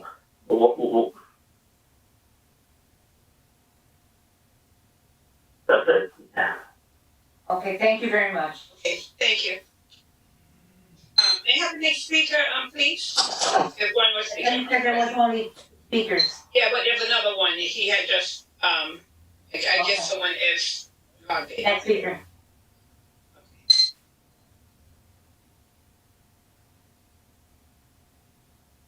Hello? Yes, Yes, please state your name and address for the record, please. Go ahead, thank you. Warren Ellis, 601 East 18th Street, Patterson, New Jersey. What is the name? Warren Ellis. Warren Ellis. Warren Ellis. 601 East 18th Street, Patterson, New Jersey. Go ahead, sir. Okay. Yeah, I'm just calling because, I just want to ask you as the city council to help address this attack on democracy. Like I pay a lot of attention to politics. And as I'm watching the TV the other day, I see that 29 states have passed laws to review books from schools, attack certain people, the same belief system, and it's like a numerous of things. So I just want to ask as the city council, as people, as you as elected officials, sometimes speak out and let people know, because I'm trying to tell people that, listen, you might not think it affects you now, but if you got kids, you got grandkids, or great-grandkids like I do, by the time my great-granddaughters get old, they might not even be able to get an abortion if they wanted to. So I'm just asking that you as elected officials, as opposed to everybody always attacking each other, give something back to the community. Tell people why it's important to vote. Okay? Because at one time I didn't think it was important. But I just, like when I sit back and I see this every day going on, and then when I look at the list and see that it's 29 states that's passing laws to prevent kids from knowing the truth, I was like, wow. And to see New Jersey up there, I was really shocked. That's all I got to say. Enjoy your evening. Thank you for your time. Thank you very much, Mr. Ellis. Madam Clerk, are there any more speakers? 1 second, Council President. I don't think there's anyone that said just wait for Ryan. He tries to come over. No more, Council President. Can I have a motion to close the public portion? Vote to close. Second. Move to close the public portion by Councilman Velez and second by Councilwoman Cotton. Madam Clerk, roll call. Yes, Madam President. Roll call to close the public portion of the workshop session of February 1st, 2022. Councilman Abdelaziz? Yes. Councilwoman Cotton? Yeah, yes, I just need to say that, to Warren Ellis, I know the address is 601. And I just want to say to him, I'm going to call him tomorrow because, you know, we are being attacked by states all over the United States that are trying to take back voting rights. And there's so much stuff that they're trying to do. That's why I had said earlier before, there's so many laws that are being passed that we don't know and that is affecting us. And sometimes they have us worried about the wrong stuff. And we need to be worried about the right stuff that's affecting our whole state, our whole country. So I'm going to reach out to you, Warren. I'm going to reach out to the first speaker, Wilder. I understand what you're saying. I know it's just, I don't know, it's just sad. It is. And I hear what you're saying. So with that being said, Madam Clerk, Your vote? Madam Clerk, my vote is yes. Thank you. Councilman Jackson? Yes. Yes, okay. Councilman Khalid? Yes, Madam Clerk. Okay. Councilman Mims? Yes. Councilman Velez? Councilman Velez? Oh, I'm sorry, I muted myself. Once again, I listened to the concern of the community and still, once again, and Madam Ruby Kind Wu agreed and all the councilmen here, the community is crying for help. It's time to bring that help, the hope, and the horizon. So we listen, we're gonna pay attention and keep eyes open and ears open to bring the, what they need as a quality of life. My vote is yes. Madam President? Yes. The vote is 7 in favor, 2 absent. The public portion is now closed. Thank you very much. So I think I want to do something. Yes. So I'm looking at this agenda, right? So Madam Clerk, like all the second reading ordinances will Okay. move for second reading. Okay, I have those. I do. Yeah, so it's like, 5, 6, 7, 8, 9, 10, 11, 12, 13. I think it goes through 19. 15, 16, 17, 18, 19 are going to, For second reading. for second reading, right? Yes, I have those. I do. First reading, we have to wait for those. What I wanted to do, just quickly before we have the discussion, is I see Spezial here and I see Director, I thought I said Director Ramirez is. Mayor is there. Oh, I see them, all right. I wanted, just because I don't want, if there's only 2 items for Health and Human Services, actually there's more. If the chair could quickly, so that way, you kind of send out the directors and then we can have the discussion about fire and then take fire and police. I see fire has 3 items. With DPW, how many items you got? You only got 3? Catherine, so we're doing Health and Human Services right now? Yeah, no, I just wanna do order real quick because I know that the fire conversation will be a little longer and then there's 3 items. There's 3 items for police. All right, so I wanna, because there's only like 3 or 4 items for human services. Yeah, they're very, it shouldn't be too long with Health and Human Services. It's the generic contracts that we usually get. We have the Okay, so director here. let's quickly, 46. I recommend that they all go to consent if, the committee didn't really have many questions. But it's the yearly, items that we usually get minus. Okay, so the 46 And is. I recommend consent. Okay, so Consent? 46 consent, it's authorizing an award of contract to St. Joe's Regional Medical Center for medical Yeah, services. 46 consent, 47 consent, and 48 consent.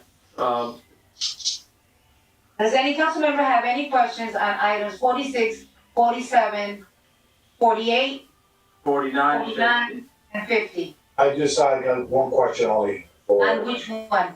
49. 49? Okay. Okay, so Madam Clerk, 46, 47, 48 on consent, 49, there's a discussion. 49 is on Code Blue, of the Yeah, State Code County Blue. Department of Human Services for the support of Code Blue activities. Can you give us, what it will include that grant for? And beside announcement? Director?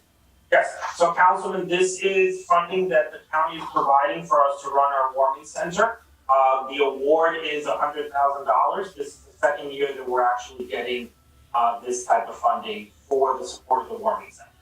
So, Director, as you know, that we use in the Christopher Hope Center for Warming Center, that's correct? Yes, and she does not charge us rent for that. Oh, she didn't charge us rent for it. No, So, in other words, the $100,000 would be used for, what, blankets, supplies, food, whatever? food, staffing, to help with check-in, to help with breakdown, to help with cleaning. Oh, this is the first time we received this grant, or, will we? Second. This is the second year. Second. How much, we have used from the last time? Last year was over $100,000. Over. Yes. We got about $144,000 from the county last year.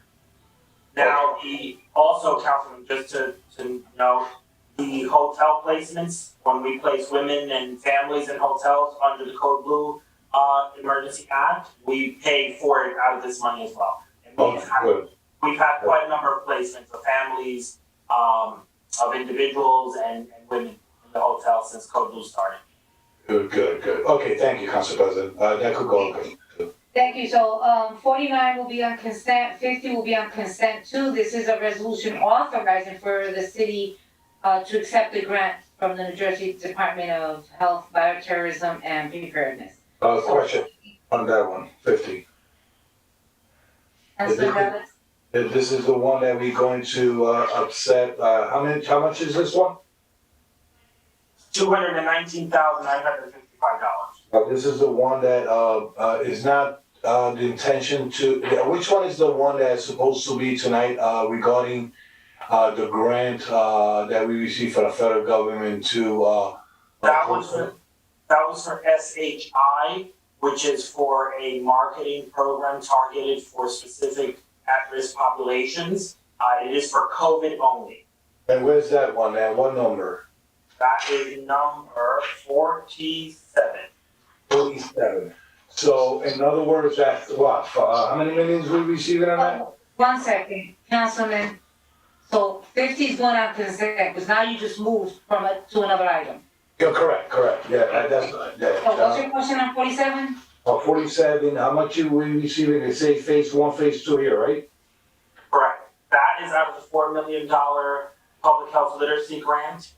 It is in phases. So the first phase, as the resolution reads, is $450,000, the second $265,000, and the third $185,000. For a total of $900,000. And I believe there's a state contract that's taking this? Correct. This was handled through Harry in purchasing. It is through the state contract. This is the same company and licensing that the state uses for this type of program for COVID. It is only for COVID. Correct. So the money directly goes to this company, correct? Correct.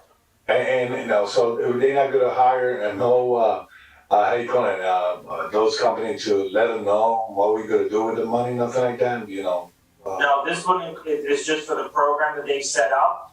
Because this is so specific to COVID, very few companies can actually meet the needs of this grant, and that's why this one was selected as per what our health officer informed me. But when is supposed to start? Some of the work has already started. They haven't started without even approving? No. This part is needed for the continuation of the work, but this all has to do with the public health literacy grant that we received. And a lot of it has started. If you recall, we approved a lot of nonprofits in the city to receive $100,000 over 2 years. This is part of that as well. And Council President, this is really important because we've been promoting vaccination, go to this site, go to the mobile unit, go to here, this and that. And I think it will be good using the technology to advise our residents where to go in different language, and they can understand the process of getting vaccination, and not only trusting that the numbers are going down, is that we need to continue doing the first shot, second shot, third shot, and whatever comes after that. So it's good and dandy. Congratulations, Director, for the move of requesting this grant to the federal level. Thank you very much. So that one, if you're okay with it, I will, and everyone's okay, it'll continue on consent, Madam Clerk. Correct. Right? Yes, Madam President, I have those. Madam Clerk, 30 is gonna go, Council President, may I just ask, 46, 47, 49, and 50 consent, right? 46, 47, 48, 49, and 50 is consent, Okay. okay? And Madam Clerk, number 30 will go on consent as well. That's just an apple license. I have that. Councilman Velez, if you're okay, do you want your appointment to go on consent, or do you want it on regular? You can put it on regular. Okay, 31, Madam Clerk, will go on regular, okay? Councilwoman Cotton, I don't know if you had a moment to review any of the junkyard licenses in your ward in the 4th and the 1st, but if not, I'd like to move forward, if you're okay with Councilman Jackson as well, Madam Clerk, that 34 go on consent, 35 go on consent, okay? 36 consent. 30, you're okay in the 5th ward, 36 consent, and everyone's okay with that? Yeah, I'm okay on it. 37 will go on consent. And 38 is removed, Right, I have that. okay? 39 will go on consent. Hold 40 on, will go on consent. hold on for a minute. Councilman, these are for the laundry licenses. No, I just want to make sure the 5th ward is there. Supporting Okay. operated. Yeah, so 39 will be consent, 40 will be consent. 41 is a resolution, for the city to establish a temporary CY 22 capital budget. That'll go on. I'm okay with it going on consent, but some may have questions, so I'm gonna put it on regular, okay? And 42 will go on regular, okay? What was that? What was that one? 42 is just so they can, once we move forward, they can present the application to the local finance board. That's normally done. Normally, yeah. And that's Okay. for the one that include all the bond ordinances that we have for first reading. Right, and since. Those are included, right? I'm gonna do the first reading bond ordinances, that's gonna come next, but at this Right. time, actually, you know what? There's only 3 items, Director, Rodriguez, which, by the way, kudos to the DPW department, director, to the supervisors, to every worker in DPW who was able to be out there while we were home warm, although some of us were out there, but we didn't have to put it out there that we were out there, right? You guys did a great job. Going to church Sunday, nothing was stopping me. And let me tell you, when I saw the streets, I'm like, great job. Understood there was some hiccups, but I just wanted to say thank you, because many times you don't get the thanks, nor does the department.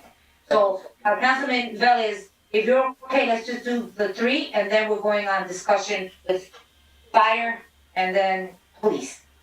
Okay? Councilman, you can, Yeah, the other 51, 52, and 53. Yeah, that's the DPW one, right? Correct? Yes. 51, 52, will just be here for a minute,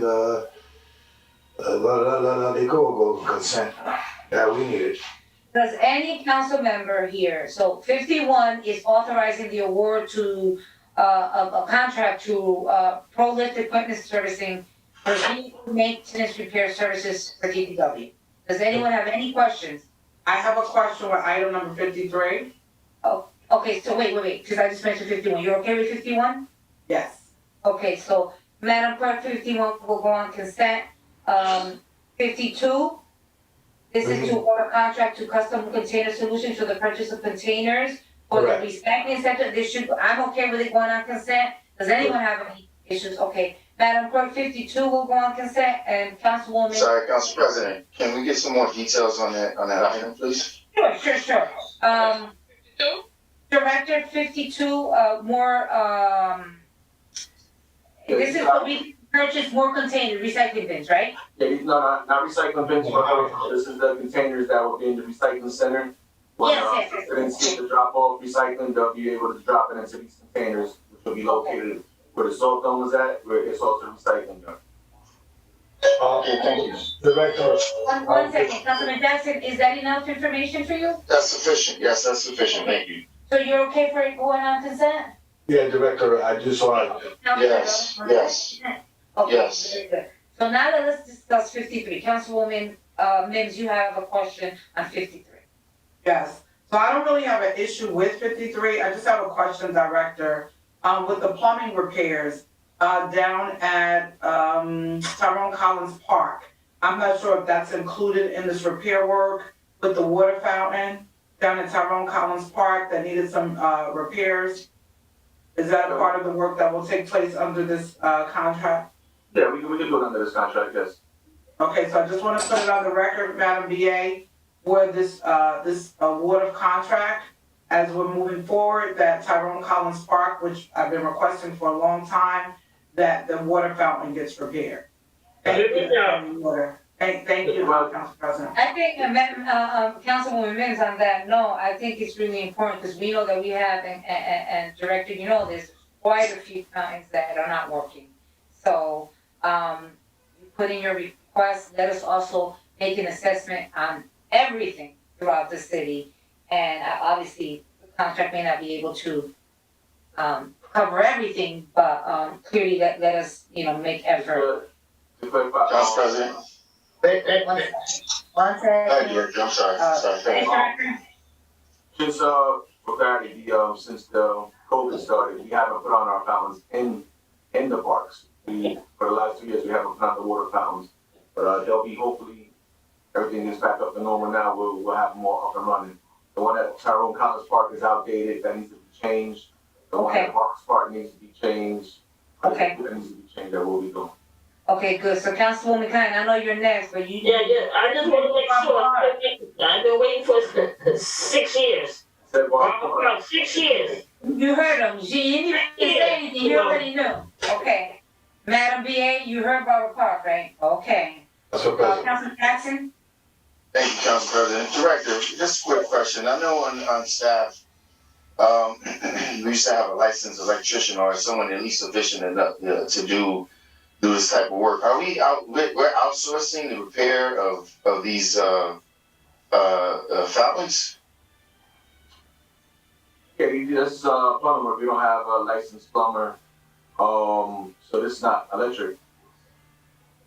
No, I understand it's not electric. I know that's why I made reference. We had a licensed electrician, but I mean, this is very minor work. This, repairing a pipe or repairing some plumbing, especially the license for plumbing is normally required for the removal of waste materials. So normally licensed plumbers are licensed because they have to understand the venting for waste lines. But when we're normally providing water sources, you don't need a licensed plumber to do that work. I was just wondering, I'm curious, do we have the capacity?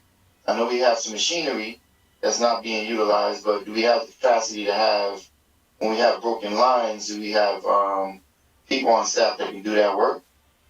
We don't have anybody as a specialist for plumbing on staff. Okay, very good. Council President. Okay, very good. So that item is going to go on consent. Everyone okay? Council President. Councilman Velez? Thank you, Council President. Through the chair, Director, I believe when you say that needs to be repaired, I believe it had to be replaced entirely. This water fountain that kid used has been there since Roberto Clemente Park was probably created about 30 years ago. I said that. I said a lot of these have to be replaced, not repaired. Correct, but when we say replace, there's going to be new fountains and et cetera, new lines. That means outdated will be replaced, that means new, right? Yes. So correct. So Director, the reason I interject before number 52, and it's the big container. It's the same container that they use for demolition. Now, Councilman, now you went back to 52. We were in 53. Well, you didn't let me finish when I was gonna talk about 52, we jumped to 53. But, may you allow me to say something about 52? I could request Is it something. going to change your mind that it not be on consent? No, it's important. So just make your statement, go ahead. Correct. It's important because, this recycling center is supposed to be running up in when, Director? Soon as we get the containers? When we get the containers, get some signage, we get some public notice, we'll get it up and running. Okay, and I wanna make clear to the residents of the area, this was approved by EPA, by the state to be work from there, okay? And, you know, I've been receiving calls, why we have a sore dorm there, why we have this. This all was through, the state, when we got the permits from the state to operate from there. The only thing I'm gonna request to the director, and I wanna put it on the floor, is that, the fence that is along the residential area, if there's a way to put some kind of nest or something to cover the fence, that any dogs that comes don't go to a residential area? I spoke with Councilwoman Khan, Councilwoman Mims about that issue, that is gonna be getting done. Good, thank you. Okay, thank you very much. Thank you very much. So, Council President, yes. Wait a second, Council President. Wait, please, Councilmember, please. Let me finish my statement. When somebody finishes, please don't jump. I'm looking at everyone. I know No. Councilwoman, and I know Councilman Villages wants to speak, but my question is this. So we just completed. Is your questions pertaining to the last item was 53? Wait, it was 53. Yes, 51 through 53. Right. So Councilman, I know Councilwoman Cotton, you were actually first, and then Councilman Abdulaziz. You want to? Yes, I was just going to say to Director Billy Rodriguez, that referring to what Councilman Velez was saying, that Councilman Director Rodriguez, we've been working on this for quite some time, and I just needed the councilman to know over there, you know, that we've been. How many times have I talked to you about the fence? How many times have I talked to you about the salt dome? How many times have I talked to you? All thing Councilman Velez needs to do is just call Ruby Cotton and say, Ruby, what's happening over there? That's all. And Director, thank you that I've been calling you, talking to you. That's all. I just want to put that on the floor there. I mean, I wouldn't dare not go into the 5th Ward and just say something. That's all. And I will call you, Councilman. I will call you. Council President, Wait one second, Councilman Velez, please. Councilwoman Cotton, thank you, put your point across, okay? Please, council members, I give everyone their respect. If you are a councilman of that ward, there are 3 at large, so we work with each council member. But when other council members, and I know what you're gonna say, Councilman Velez, and I'm gonna allow you to speak after Councilman Abdulaziz speaks. Right. Okay, and we understand, we have different chairs here, but we still gotta understand also that the council member of that ward work with them. If there's any questions, you know, work with them, work with the director so we can move the city forward. There's no need to argue and go back and forth here. Let us stop doing that, please. I'm just asking you respectfully. So, Councilman Abdulaziz? thank you, Council President. All I know is whenever I go into the 4th Ward, I call Councilman Cotton. So, Director, just real quick, I apologize if I didn't get this. My internet has been choppy here. You're on mute. Yeah, Director, these containers are gonna be utilized for the public to drop off, recycling? Yes. And it's gonna be located at a yard by Putnam Oval? Yes, right behind Putnam Mobile. The dead end where the salt dome is at, the dead end off Montgomery. And what are the timeframes are gonna be used? How's that gonna be run? We'll get that out there soon enough. What's the plan for those? Do you guys have an idea of what that's gonna be, or? Yeah, we have an idea, but I just don't want to put it out there yet because we haven't got the containers. I don't want people to start showing up with our recyclings and we can't handle it at our yard right now. So, I think it's a great idea, council members. This is long overdue. In the 6th Ward, we're fortunate enough to have a program like this that's not city run. Waste Management does it on their own. They put out containers. Their recycling center, they put out containers every weekday from 8 to 3, where I know my residents take advantage of that daily, where you can put your cardboard, your bottles, your plastics. They do it. They're benefiting from it. It's not only for so I think the residents of the city, that's something that they need, especially when they buy. I saw it during Christmas time when people got their gifts. They had all these boxes, Amazon boxes, TV boxes, and they couldn't wait for 2 weeks. A lot of them were driving it down in the 6th Ward, and they have they don't have containers, but they have their recycling dumpsters out. So check that out. Director, I think that's where we drop off our stuff anyway, correct? The one on Florida Avenue? Yeah, so if the residents drop it off there, we still get credit for the tonnage, so. Yeah, no, listen, it's long overdue. I know residents are happy on that end. So council members, this is something that is definitely needed, because, like I stated, if somebody buys a new furniture or something for 2 weeks, they gotta wait for the boxes, and now they can just drive it up to the city. So thank you. Great, thank you very much, council members, thank you. Councilman Velez, are you gonna go? No, I just wanna say something simple. I just wanna remind that, like, everybody here holds a chair of a committee. I get emails, I get calls, people, who's the chairman of DPW? Who's the chairman of health? Who's the chairman of this? So sometimes we get concerns from residents, and the first thing I say to all the residents that call me that are not from my ward, do your councilman, and I mention the name of a particular ward they come from, knows about this. If they don't know about it, trust me, you're gonna receive an email from me with a name, with an address, and a phone number of that constituent and their concern. So, Councilwoman Rubinstein, we all work together. Probably I received a concern from another constituent, even a resident from here, through email, through a phone call, but that, we disregard your responsibility in your work, and I respect your work. So I apologize if you saw it that way, but Louis Velez is not like that. Okay, thank you very much. Council members, if you're okay, 32, I'm okay with it going. It's a resolution authorizing a second renewal contract with Delta Dental for our employees. Does anyone have any questions on that? If not, I would like to put it on consent. Where are we gonna get insurance? Just kidding. Thank you. No questions asked? Very good, Madam. 32%?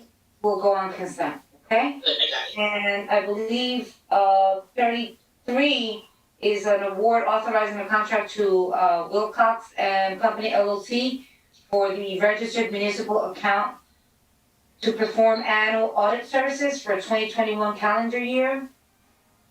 Does anyone have any questions on item 33? Audit services, like what? Okay. Madam BA? Yeah. That's what I would turn to our CFO, but it's the annual audit, but he could Okay, go so into Mr. detail. CFO? Annual audit that we just had a corrective action plan, I'm gonna say 90 months ago. So it's just our annual audit that the auditors just come in and look over all our activities yearly. Okay. Is everyone okay with it going on consent? Consent. Okay, Madam BA, 33 will go on consent as well. Okay, so now let us have, Director Rodriguez, I don't think there's anything else, unless there's anything in the first reading ordinances, but I'm not taking first reading right now. I'd like to now have this quick discussion. So Councilman Jackson, requested today, and I wanna say thank you, for going to the clerk and calling me up, so this did happen today, that he asked, can we at least have a discussion, since he has been asking for various things, to our fire chief, So I don't wanna speak, I'm gonna allow you, Councilman, if you could just quickly just inform the council where we are right now and what is the reason in your questioning, or the reason for the conversation right now. Then I wanna move forward to take the fire and then the police items, okay? So Councilman. Very good. Very good. Thank you, Council President, fellow council members. As you all are, I'm sure, well aware, I've been making several requests.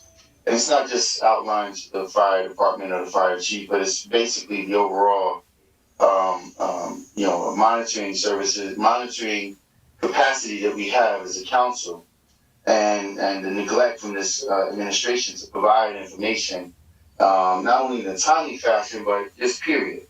Part of that, which you saw tonight, I've been requesting for the expenditures for COVID. I've tagged many of you on the else. And Councilman, you went back.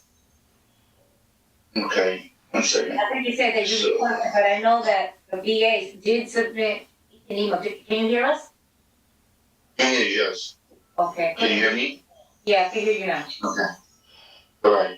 So relative to some of the items that I'm talking about, I made a request to the fire chief quite some time ago to present forward information with regard to several things. First of all, it was within the motor pool and certifications of the individuals that work there. And I find it rather disrespectful that you're requesting a thing and you're giving something. I didn't ask for resumes. Resumes are not forms of certifications. It doesn't talk about the credentials of the individuals working. I also asked the fire chief to follow up with regard to the provisional employees that we have and their ranking file and how and why certain officers or certain firefighters are being chosen over others. And the fire chief indicated that he did so by a consensus of hierarchy, or I'm sorry, I'm drawing a blank right now when I'm by seniority. I apologize. So with that being said, none of that information was given. I was given some resumes that was basically put together, I don't know by whom, but none of it gave the credentials and actual certifications, and I was given absolutely nothing with regard to the current structure of the ranked officers in the fire department. Now, I am aware, and the fire chief neglected, because I asked for this information as well, the administration in its totality neglected to inform this council that today is the deadline in which these provisional firefighters or officers in the fire department have to be moved around. Otherwise, Can you pause for a minute, Councilman Jackson? Can you pause for a minute?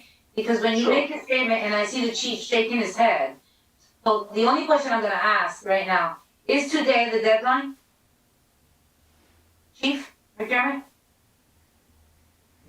So what he's talking about is that with provisional appointments, normally there's a year in grade. The Civil Service Commission, due to COVID, has allowed everybody to go beyond that. The unions questioned it. I answered the unions. I went through business administrator, the Civil Service Commission. Somebody's misinforming you, Councilman. I'm sorry. And as far as the provisional appointees, I don't recall being requested to provide you documentation. We had the discussion that I do make people provisionally by seniority, and I stick with that, and that's been the standard since the beginning. Every provisional I've ever seen in this department has been done by seniority. We do that based off of the Civil Service Commission's list from the state of New Jersey. The first one, I did provide documentation as provided to me by shop personnel, and what they have, and they meet the qualifications for job descriptions. And that's what I have for you. I wish it was more. That is what the individual shop mechanics provided to me. I got their resumes, I got what they have, their experiences, and basically that's what they're working off of. So I'm sorry, Chief. Let me jump in right here because I don't want to prolong this unnecessarily. And council members, let me use this as an example. And each of you, I can provide the number to former Mayor Jane Warren if need be. But the responsibility of the department, so quite some time ago, there was an employee who lied in their resume in the clerk's office and said that they had a college degree. The clerk then asked for, a copy of the degree and pushed further and said, listen, I'll reach out to the school myself and find out where, and at that point, the employee was caught in a position where she had no other choice but to say, well, no, someone told me to put that there. There's a responsibility when we have people who are risking their life. Councilman Jackson, we can't hear you. You left off at lives, when they're risking their lives. That's the last thing we heard you say. Can you hear me now? Yes. Can you hear me? Okay. So when we have individuals risking their lives and, they're working on apparatuses that also put the lives of the general public at danger as well, we need to make sure that these individuals are certified in the jobs that they claim that they can do. And, the fact that, the FD, the fire department, neglected to have information, and mostly because, listen, my job as a council members, as I forwarded you a copy of some of this information, I have copies of bills where we're paying for work that's being done outside. So last time we were here, I asked the fire chief, does all the work take place in-house? And he said, yes, absolutely. We do all our work in-house. Yet we have bills from All American Ford for $700. All American Ford. That's not true. I'm sorry, Chief, please don't interrupt me. Give me opportunities to answer. Councilman Jackson? I have a bill here for $2,000. Councilman Jackson? Yes. My apologies. Okay, so I need to be able to hear you, right? So if I lose part of what you're saying, then I'm not understanding why the chief. You can't hear me? Can I hear you? I couldn't. I can hear you now. No, I can hear you now. Okay, you made a statement. I don't know what the statement was, and the chief said that is not correct. I need to know. So, Council President, let me restate. As you're aware, I asked the chief, and I did it intentionally. I asked him on record, Chief, do we do all of our work in-house? Absolutely. All of our work is done in-house. And I asked him specifically, do we have certified diesel mechanics within the motor pool? And he stated, yes, we do. And which I knew we did not. I knew we do not have a certified diesel mechanic. The fact of the matter is, we're outsourcing jobs for repair outside the city when we're being told that all the work is being done in-house. We're paying individuals in excess of, enormous amounts of money who are supposed to be credentialed in these areas, and they're not. They don't have the credentials. They don't have the certifications. When I asked the chief to forward me certifications, he forwards a resume of 3 individuals and then neglects to send the credentials of other individuals. I'm sorry, Madam Bia, you're gonna have to wait. Okay. So, Council President, I'm sorry, just indulge me for another moment. Because this thing has layers, multiple layers here. I'm rather disturbed and I'm sick and tired of having to come to bat for Patterson residents, Patterson people who are being disenfranchised of employment opportunities. And you have individuals that have certificates, certified certificates of training and accomplishments, and yet they're at the bottom of the totem pole. And you have certificates from reputable companies like ASE, which is a national credentialed certificate for motor vehicle services. And these individuals, none of their information was included in the package. So for the chief to make an accusation that I'm being inaccurate or untruthful, it's rather concerning. Now, I want to see in writing from the Civil Service Commission what these extensions were, because I'm concerned. Chief, you said that you made promotions based on seniority. Yet I know for a fact, and I questioned you the last time, the officers that you have sitting in the 5 and 6 position, they are the most tenured. In fact, One of them was tenured from the last cycle. So he had already been made, and he had already been in that position when you decided to make the rest of these officers provision. Furthermore, why are we making provisional people and deciding who's going to be in exo position or second tier position when we don't allow them to do the fair process, which everybody is equally entitled to, and that's through the civil service process. If we have a year or so that we need to, take into consideration because of COVID, we should not be allowing people, specifically non-Patterson residents, to hold the highest positions in this department, and yet they did not have an opportunity or was not required to test for that position. So, council members, go ahead. No, so Councilman, because you're making a lot, and when you speak a lot, and then I always say that we need breaks in between, right? So you're mentioning stuff about certifications, and I saw the email that you sent all the council members. I also saw the email that was sent, and I believe it was resent to you. It was sent to you, I believe, Madam VA, December 10th, with resumes, with the certifications, with like everyone. And no, there were no Council President. There were no certifications in that email. None. And because they're not required. I'm sorry. So if I can explain, Council President, as I did in the email, which if the councilman wants to go back and look at it, Okay, it says just explain, please explain. It says certifications are not required for the civil service positions. I included the links for every single one of the positions. And so when the councilman asked for specifically civil service, that's where I directed him, because this is not controlled by the city. And I did go through that. All of them require some level of experience. And the one certification, which he did mention, the ACE certification, I also noted for some of them, that ACE certification may be substituted for formal training. So not every certification is detailed in the civil service job descriptions, but that one in particular is. So it's not that certifications are required, education and experience might be required, and then people can put together what works for them in order to fit in the title. So, That email was sent on December 10th, and it was also resent on January 7th. Similar to what I've already responded in terms of the ARP dollars, I try to provide information, even though the councilman continues to say that I don't provide it. I do provide it, and I copy the other council members so they have the information as well. Madam VA, what you provided for ARP was a description. You never provided the list of spending. But maybe I haven't spent anything yet, Councilman. I noted in the email you have not spent anything. I said from CARES from both. You didn't provide a list of expenditures.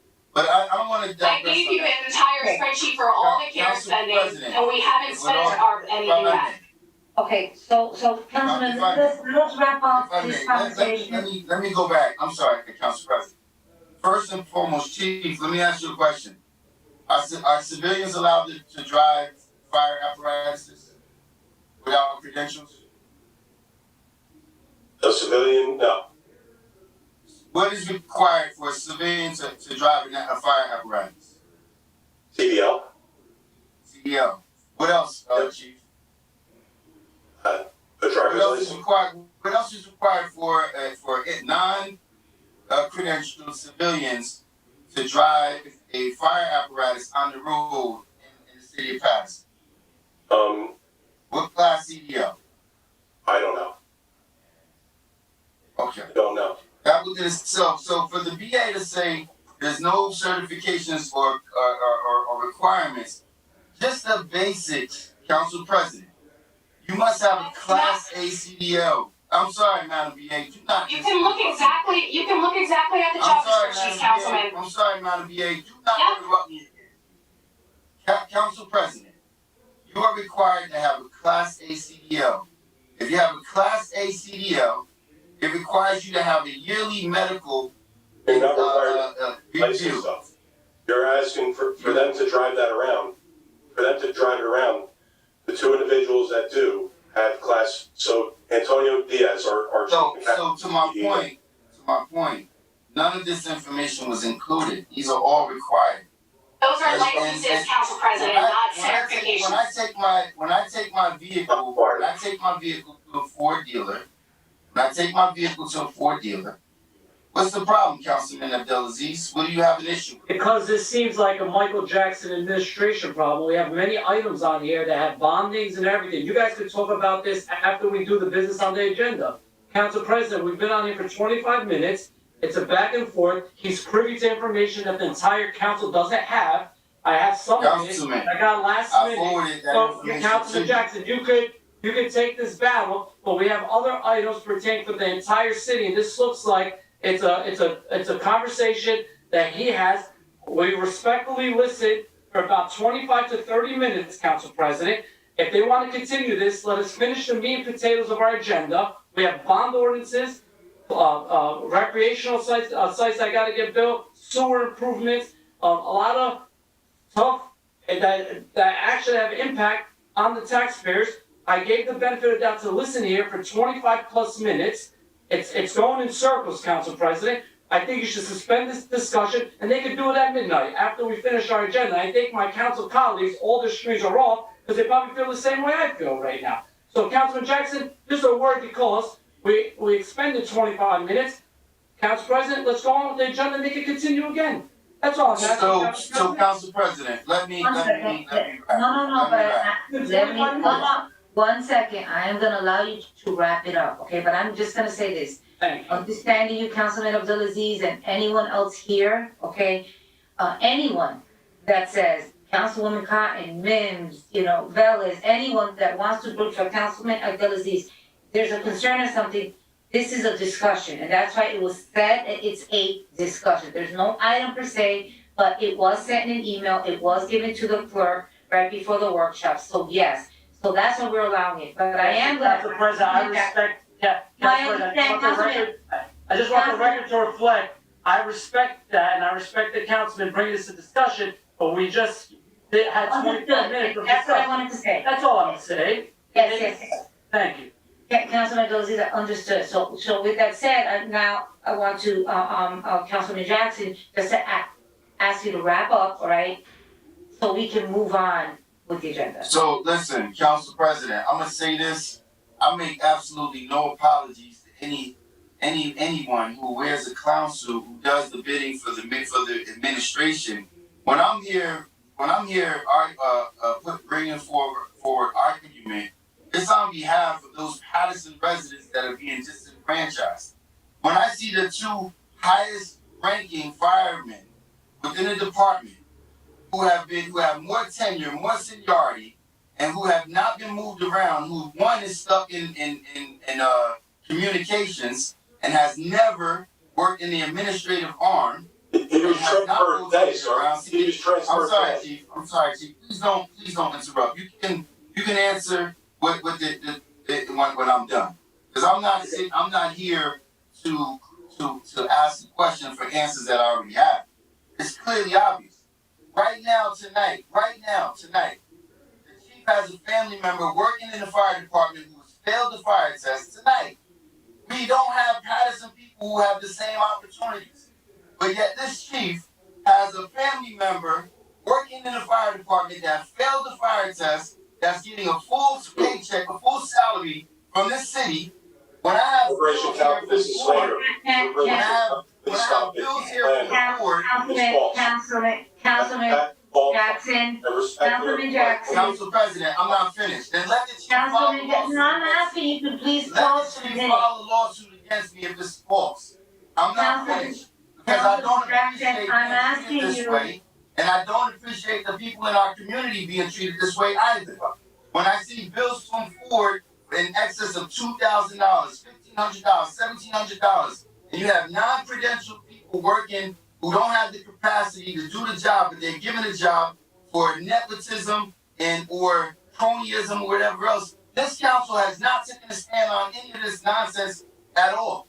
I continue to bring it forward, and then people like Councilman Abdelaziz want to try to run block for the administration. He should have played football because he's one of the best pulling guards we have in the league. And Council President, I'll let it rest. But if you other council members don't have an issue with how our homegrown city employees are being treated, this type of activity is going on in almost every department. So excuse me for my frustration, but I mean, this is what it is. And if you're gonna tell me that this is not accurate, I can provide all the information to Corporation Counsel. The chief already acknowledged that there was a person, we allowed these 2 people. I got a list of other people that failed the fire exam and they weren't given the same opportunity to come on and work exclusively as an EMT.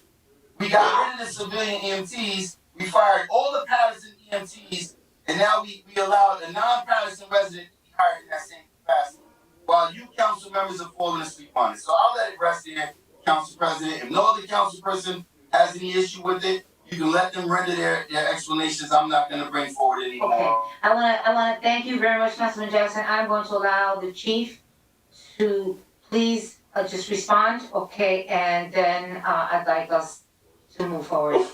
So first, thank you, Council President. First, on the mechanics, they were all interviewed, they met the requirements. One individual that was not promoted, even in an interview, stated that the others are more qualified. He's never worked on diesel. The second thing, of course things go out. They do thousands and thousands and thousands of dollars of work, saving the city money and vastly going beyond covering their salaries. They do so much work on fixing fire trucks and cars and all the cars throughout the city and the ambulances. They do tons and tons and tons of work. Some things go out for warranty work. Some things when they go out for warranty work, we have to pay for the parts. That's just the nature of the beast, but they do thousands of dollars of work. As far as the provisional appointees, I do not create anybody's seniority. It is created by the Civil Service Commission. Just because somebody has a title of Car 2 or Car 3 or Car 4 or Car 5, that is their radio designation. Their seniority is strictly decided by civil service. Anybody who's provisional, they all right now are studying and preparing for that test so that it is done fairly and equitably like we always do. I don't even know what to say about that, other than they are absolutely treated fairly. It does not matter what their car number is. The individual in question, I came on the job with him, and he was transferred today actually to fill the Car 2 spot. And that's not because of his seniority, that's because changed to put him at operations. So with that, I believe that somebody is spreading, giving you the misinformation there. And finally, as far as a family member, I have no family member on this job. I have no family member. I don't care what anybody says. There is zero family member aside from me, myself, on this job. Everybody is given a fair shot. We have EMTs, and I won't use names, but we've had EMTs that have taken a year to pass the EMT exam. They get through the academy, they have to take an exam to get out. This has been a practice since 2001, when they started doing the EMT. If we don't do that, it's a college level exam. If we don't do it, we will be failing people like crazy. That is disastrous. We just started doing the PT. For the first time ever, we did it. We came through COVID. People were told not to go to the gym. They could not do it. We had 2 individuals that had an issue with the PT, but they passed the fire and passed the EMT. We're affording them the same opportunity that the EMTs have had for years and years and years. They've met basic qualifications, but they have to get through the PT exam, which they will be testing again in March. Everybody gets a fair shot. We try to make it that people get gainful employment, especially with that EMT. It is so difficult. It takes a GED to get our job. That is a 5-credit college class. It's a class plus a lab. If I said, kid, you failed the test, goodbye, we'd be so many. The first class that I had, I think 9 kids failed. So I would have taken those 9 kids after we invested in them and failed them. That's not fair. Right? So we're giving them the fair shot. And as far as Patterson residents, listen, I go by civil service rules. Everybody is vetted. Everybody is a Patterson resident within civil service guidelines. And that is very, very important. We take that very serious. I have a deputy chief that oversees all of it personally, and he does an incredible job. Deputy Chief Alisea. He does a great job. He vets every single one.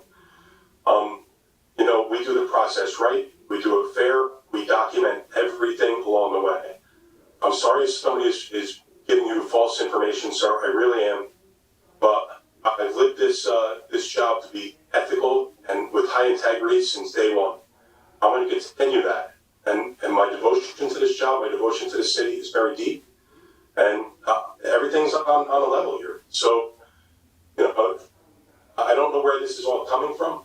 I know me personally, I've been very, very involved and very in-depth in the city as a fire chief, and I've been putting myself out there as best I possibly can. And I don't know why it's suddenly being turned towards me.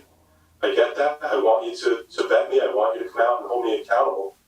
Okay. But please, if that's going to happen, Madam President, I ask that it's for things that are valid. That's all. Okay. Council President, 2 seconds and I assure you. And I only want to be clear because I don't want this to seem, Councilman Abdelaziz made an accusation and now the chief is putting it out there in the same context.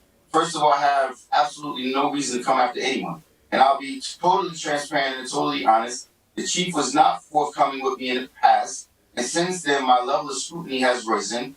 He told me before that a certain firefighter could not work the job any longer because he left the scene when someone passed away. When I went back, I found out that was a total lie. They reissued his EMT license, and then the chief retracted. And so he's the guy that makes the decisions in our city.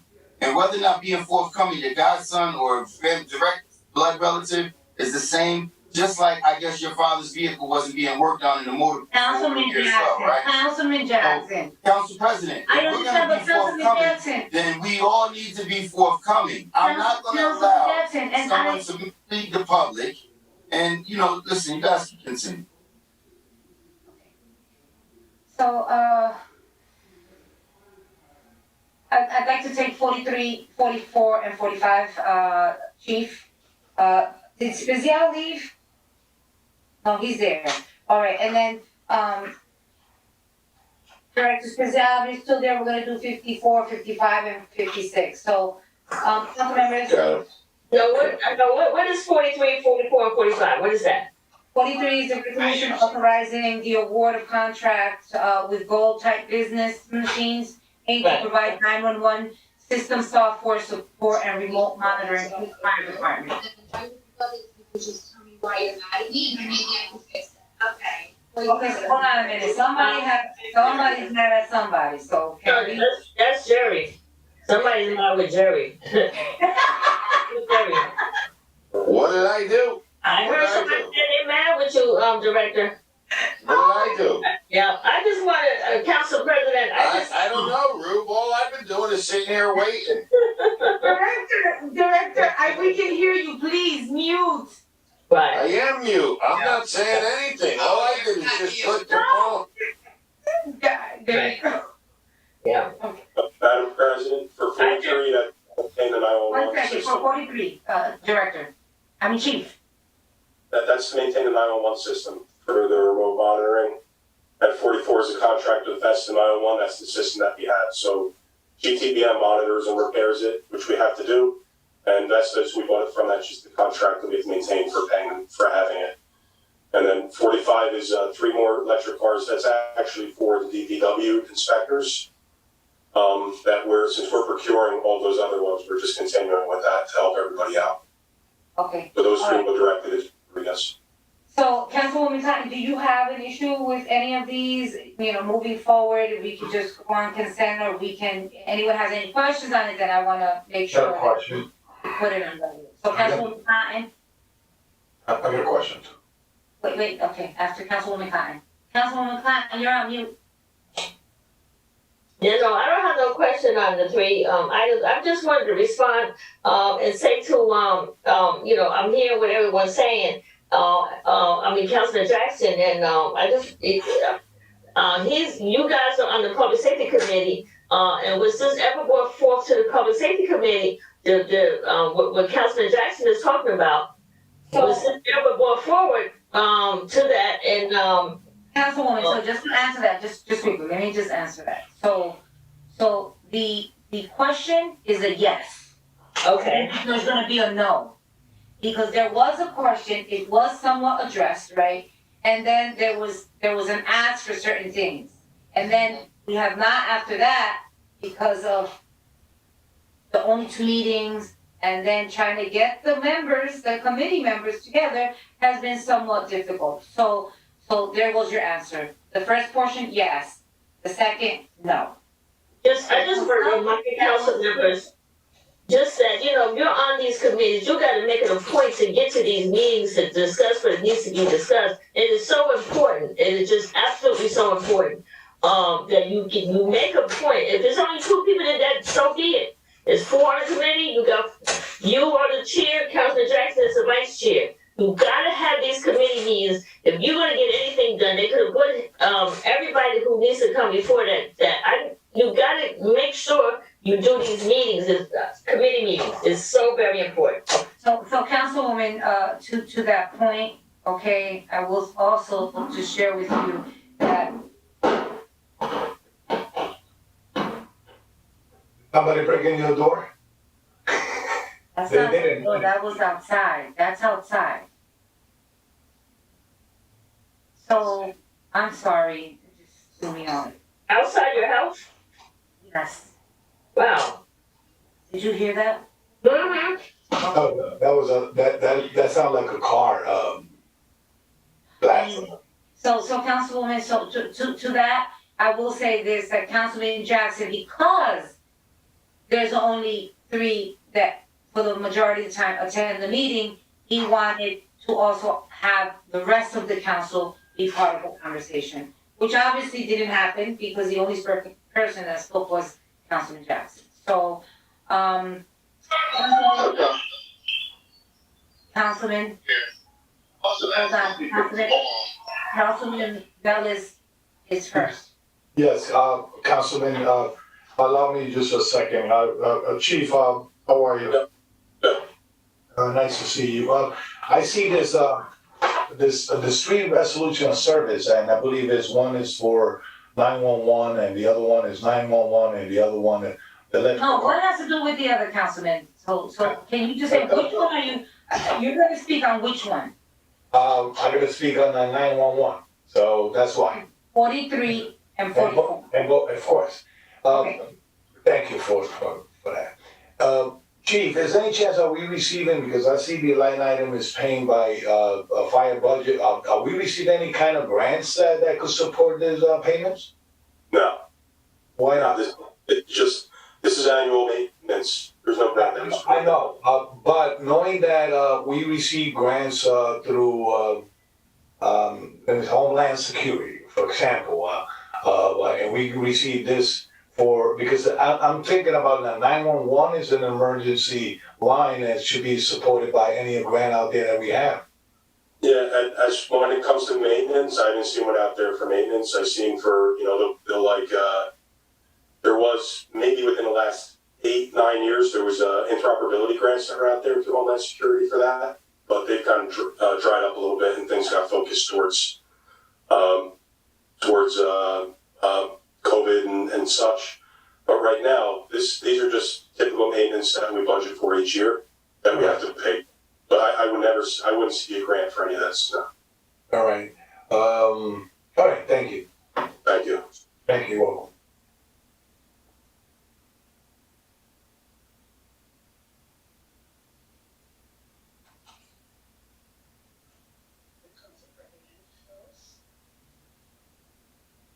I think Council President froze. Yeah, I think so. Let me ask Ryan too. Yeah, check with Ryan for me, please. Where is she now? Remove her. I'm gonna ask Ryan to check into it so that she can come back.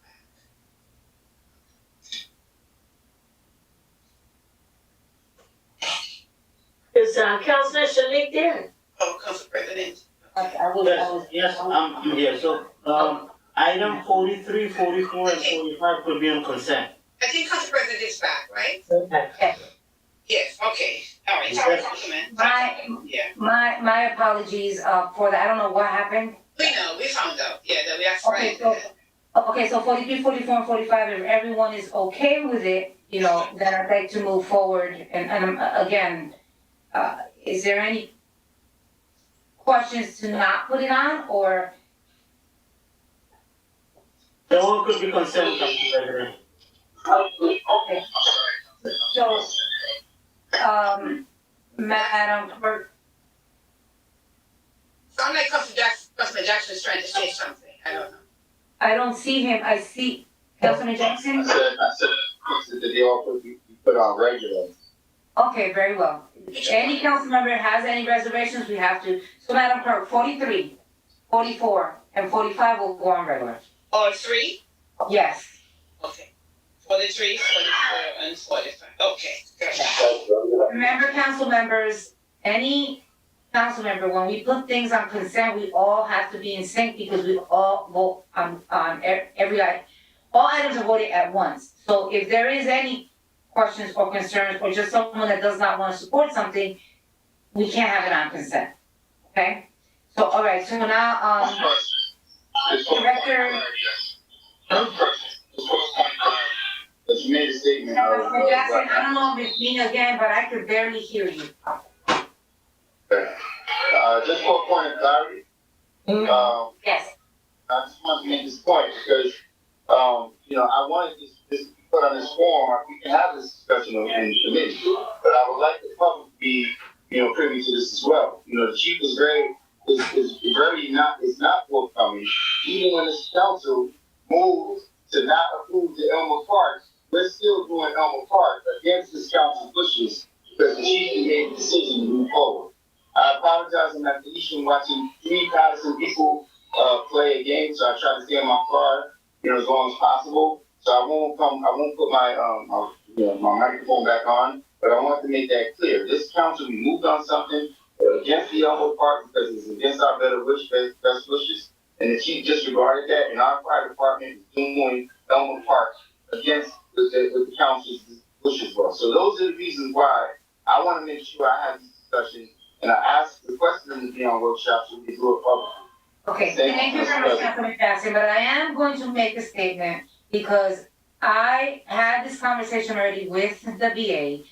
The chief did not move forward with Elmwood Park. What I am told is because there is a mutual aid agreement, when there's time, so no, we're not in their house, no, we don't have the 4 new firemen, none of that, so please let us not.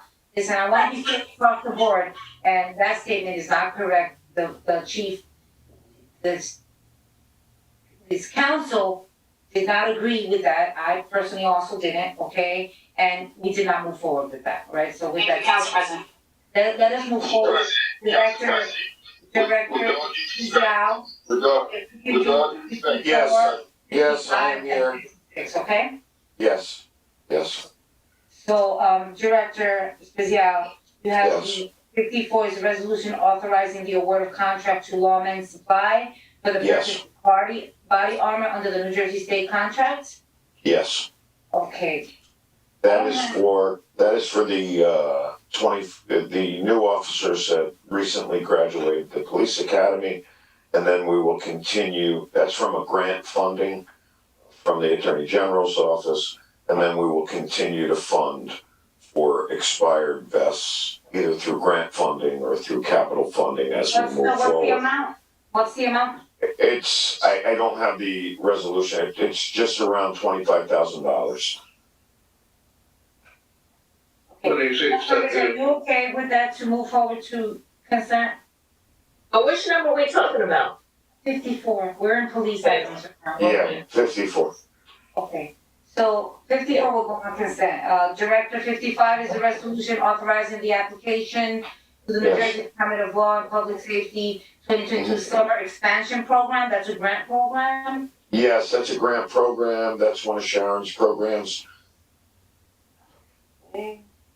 Council members, if you don't have any questions, I'm gonna move that item to consent as well.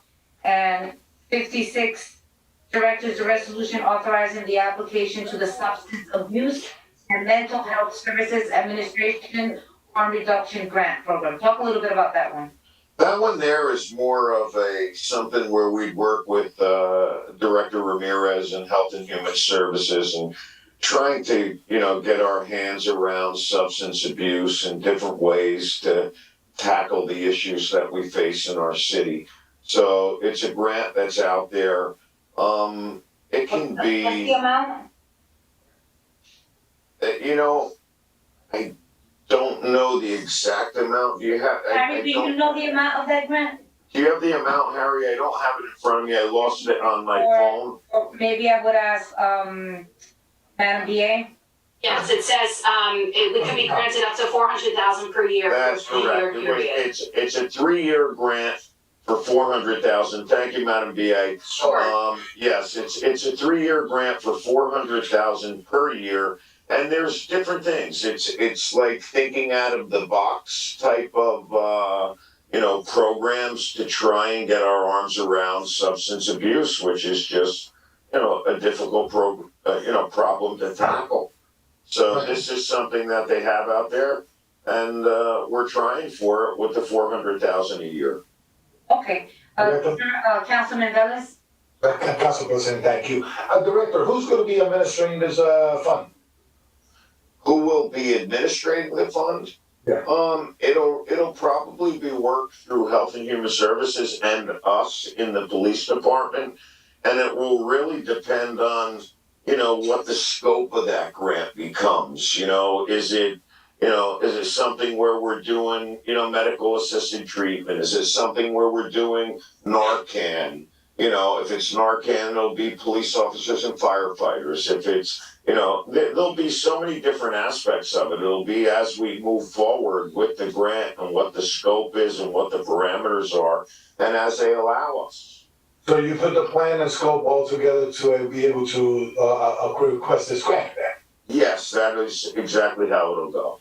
But if you read the resolution, it says that we will do different methods for, substance abuse. It talks about Narcan. It talks about substance abuse. It's different programs. It's going to be, Councilman, all different programs. As, tomorrow something new could come out that we decide, wow, this is some direction we should really go in. So we'll look at it as we move forward and we write for the grant.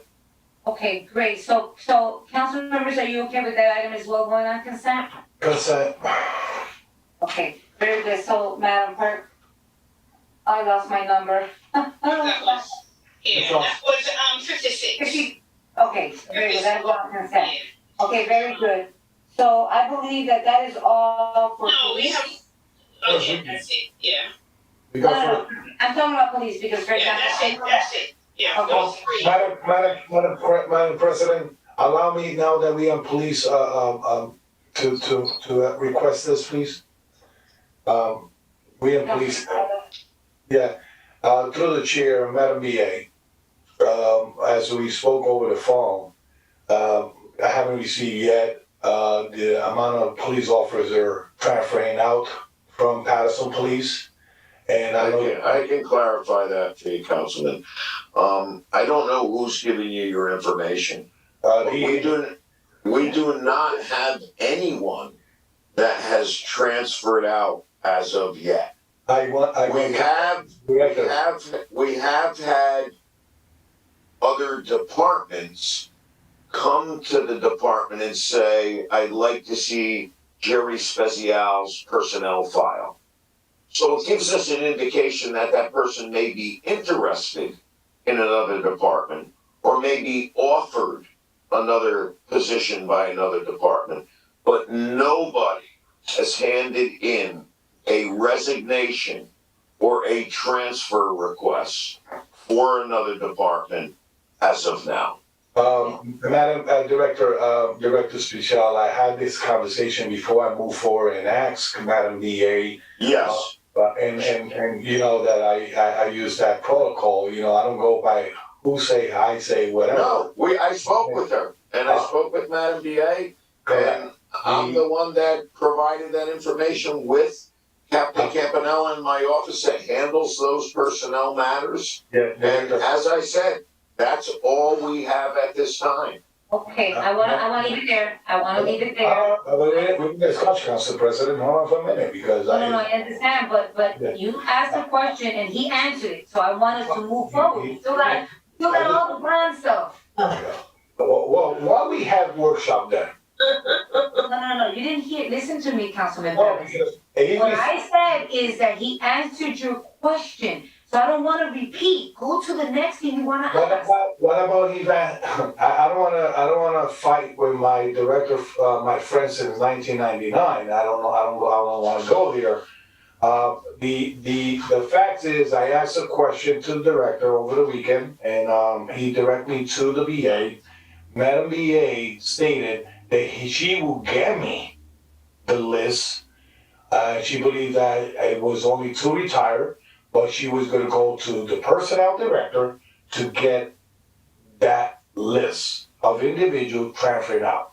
I understand the director probably had a conversation with her regarding this issue. I was not in that conversation, but if I prove him wrong, I don't wanna have Director Speciale thinking that my CIA and CI or whatever information I have, it was wrong. So, Madam B. If I may, One second, Madam- Director, Sure, Councilman yes. Patterson, you just said 2 things, and you're actually throwing me off right now.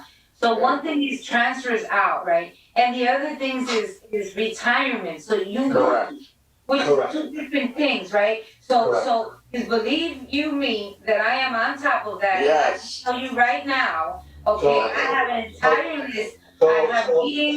so let me, Talking to the BA, one second, I've been talking to the BA, so, you know, clearly, there was only 2 people retiring who Correct. pushed the button. Council President, Council You know, President. but today, no, Councilman Butler. I'm not gonna mention name, but I believe somebody from the juvenile department is moving, transferring out to Allentown. It's true or not? No, here's what you have, and I don't wanna use people's names, I'm not using names. Councilman. I think we know who we're talking about. There's a female, detective that you believe is going to North Arlington. We have nothing to say that individual has not stepped forward and said director or chief. Hold on a minute, wait a minute. Corporation Counsel, is this conversation is out of, we shouldn't be discussing this? Yeah, yes, Council President, thank you. Just from the personnel matter perspective, Got it. Because know the people person are has used- not put forward, okay, so No, Councilman yeah. Perez, please understand that, right? Whatever information you have right now, because believe me, I had a meeting today. And let me Correct. tell you, some of the stuff that was told to me and some of the stuff that's actually black and white are 2 different things. So let us Yes. be mindful of that. Director, don't answer any more questions. I pertaining agree, to personnel. Yes, ma'am. I agree, Council President. The rules, if we are going to personnel or naming, that's why I say I'm not gonna mention name. I'm mentioning police officers transferring out. That's why I say, can you supply the number? I didn't say the name, the numbers of the individual, and then Madam BA, did I specify like that? I wanna know the number. It And could- Councilman number is- Velez, the I number told is you the number is, Zero. So, Director, can you let the administration please answer, because you better them out. I want them to respond, if it's 0, put it I at heard 0. the BA said 0. In your memo. I heard the BA say 0, I heard the director say 0. I So want we'll everybody- get that. I want We'll everybody. be on top of that, we will be on top of that, so as soon as there is notification, you're gonna get that number, if that's what's gonna occur. I I don't just- know, just Yeah. like I heard somebody was retiring, and No. no, they're not. You No, know what I'm Council saying? President. That's- Council President, and this is with all due respect. We are the legislative body of the city, okay? If we going to answer the question that they supposed to answer, how we gonna govern? Let them answer, put it in writing as I requested, Madam BA, and that's why I say, let me interject with that we talking about police and division. I requested over the phone, if it's 0, I want it written, 0. Whatever question, I came up with something in my mind and I asked you, the administration, so come back with the response. If it's 0, 0, if it's 10, 10, if it's 5, 5, if it's something that we are bringing officer, but we really, I don't see nothing wrong. Let me just say to you, I don't answer for the administration. If anything, I'm hearing what they're saying and I'm responding to your question that I'm saying that I heard the BA state 0 and I heard the director. So let me know, because you're addressing me, I'm not answering for the administration. No, I know. But I will say this, but I will say, let us just be mindful, as all council members, you have, everyone here, each one of us, 9 of us, has the right to ask for information and for it to come back and for us to have responses. Absolutely. But I'm gonna say this meeting is a public meeting that is televised, that is on YouTube, so this is like an email. If anything, this more, you will have it coming from us, right? So with that said, I don't know what the reasoning is that you want it in email format, but if that's what needs to happen, then that'll happen, okay? That's how I do it. This right here is a record that can be used because this meeting is on record, okay? And Madam President, may I respectfully request, here's what I would like to say. Look, I'm not here to trick anybody. I'm not here to tell you a false story or a false number. What I'm here to do is give you the facts. And that's what I try and do every time that you ask me a question or any member of the council calls me and asks me a question. Today, it is 0. Tomorrow, it could be 25. Next week, it could be 105. Or the next week, it could be 0. So at the time That's the way it works. Yes. At the time that you give me the memo, I will respond back. No, that's the way it works. It's we have a rule in effect for intergovernmental transfers. You must stay with this department for 4 years before you can transfer out. You sign that agreement with us, and it's bound by the state. That was set up by Business Administrator Poe a long time ago. So, as I said, right now it's 0, and if it changes, we will let you know. We're not gonna hide Good that. enough, Director. Thank you. Councilwoman Cotton, and then we're gonna move forward, with, item, hold that point for a Mr. minute. President, before you go, there's a number 29 for the light. No, I know. I know, that was gonna go on consent. I was gonna say, Madam Clerk, that one, because that's just a solicitation of bids Okay. for the limited, for the interior rehab of Danforth Library. So I know that everyone will be okay. It's a solicitation of bids, so 29 is on consent. Councilwoman Cotton? All right, thank you. If I may, Council President, I just want to say that, if someone here wants to move on to another position or to another city or to another department, who are we to say, how many people are leaving? We're not, who are we to say, no, you cannot leave. You give people the opportunity, if that's what they think that they want to do. And I'm not sure, I haven't heard any rumors, but who are we to say, no, you can't leave, no, I'm not signing off on you? Who are we to say to someone that they want to go to another city, to another, town? Who are we? We cannot stop people if they want to move up and better themselves. I would hate to see our people leave, I really would. But who are we to say, no, you can't go anywhere? But, everybody wants to better themselves. Maybe the opportunity is better for them. You never know what it is. Today's 9, tomorrow could be 10. We don't know what the number is. Right, so Councilman, I am gonna say this to you, because to a certain extent, I agree with what you're saying, right? And so we don't know where the questioning of the councilman and why he was asking that, but I am gonna say this, because I don't ever ask, who's transferring, I do not. But I do ask who's retiring, because it does affect our people, right? And moving up in promotions, and people getting passed up, so guess what, I will ask. Absolutely. Okay, who's retiring? I'm on top of that. Yes. Who's transferring somewhere else? No, I don't ask that, because you are correct, that people have the right to transfer out if they're within their limit or whatever time frame, need be that they want to move up, that's on them. But I do ask, so just putting on record, I do Absolutely. ask, I want to know, where are we with our Absolutely. promotion? Where are we on who's retiring? When are they retiring? And so that way we can move forward and make those promotions that are well deserved by us. Absolutely. You're absolutely I got right. a question for you. Councilman Fellas, with your question, we're moving Yeah. to item 20. Correct. I have a question for you, because it's good to know that people probably miscommunicating what I'm saying.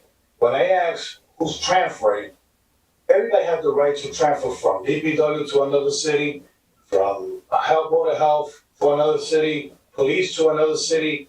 But then you have to do a forensic study why they are leaving and not staying here. So it's a concern regarding what's the problem. I understand that a lot of people are looking for better jobs, better benefit, better pay, More money. better treatment, better work environment. Okay, so that's a sign that I see a lot of individuals transfer for any department, include any department. I don't want to talk about police. Any department, I had to look and say, we need to look at forensic study and what's going on in this administration, why people are leaving, not staying here, and the only people are staying is the top paid. We had to analyze that. Okay. We want to be fair across the board. Okay, all right. Thank you very much. So, Director, we're done with you, Director, so. Thank you very much, everyone. I don't know who's mad at you, but go make up with them if they're mad at you. Yeah, I don't know who was mad at me. I didn't hear it. I'm sorry I didn't get to hear it. I'm gonna go on YouTube and comb through it a little bit tonight. Good night, everyone. You have a good night. Thank you. Okay, thank you. Listen, me, Jerry, with me. So, Madam Clerk, I have sent Ryan a few text messages that I am not the host of the meeting, so I really would like to be the host of the meeting, please. Okay, so let him know that. And, you know, with that said,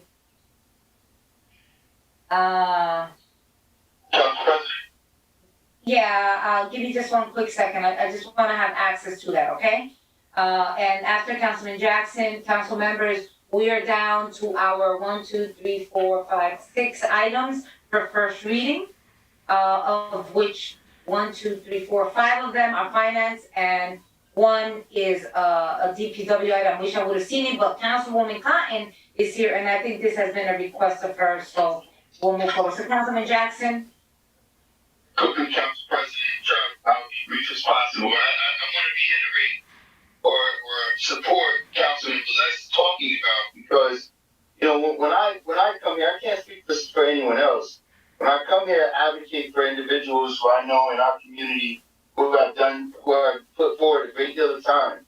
When you have employees that put in 28 years, and in their personnel file, they have 375s that have been signed by the VA, and yet they've never, not even only this VA, but they have not received pay increases. When these people have training, when they have certifications, and they're being passed over by other people who don't, we as a council, yes, we don't make administrative decisions, but we definitely have to advocate and come to the table for the people in which support us to have the seat. We're not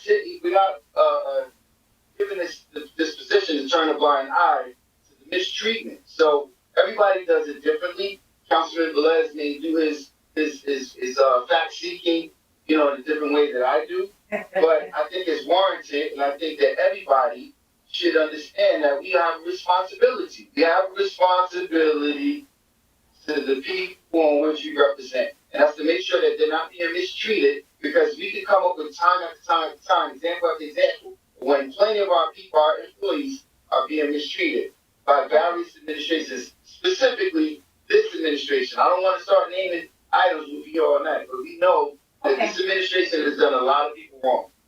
Okay, thank you very much. Duly noted. Madam BA, 25 is going to go for first reading. That is an ordinance establishing a commercial loading zone on Sparrow Street between Highland and Butler. Councilwoman Cotton, are you all right to move forward with that for first reading? You said no? No, what number was that? First reading, item 25.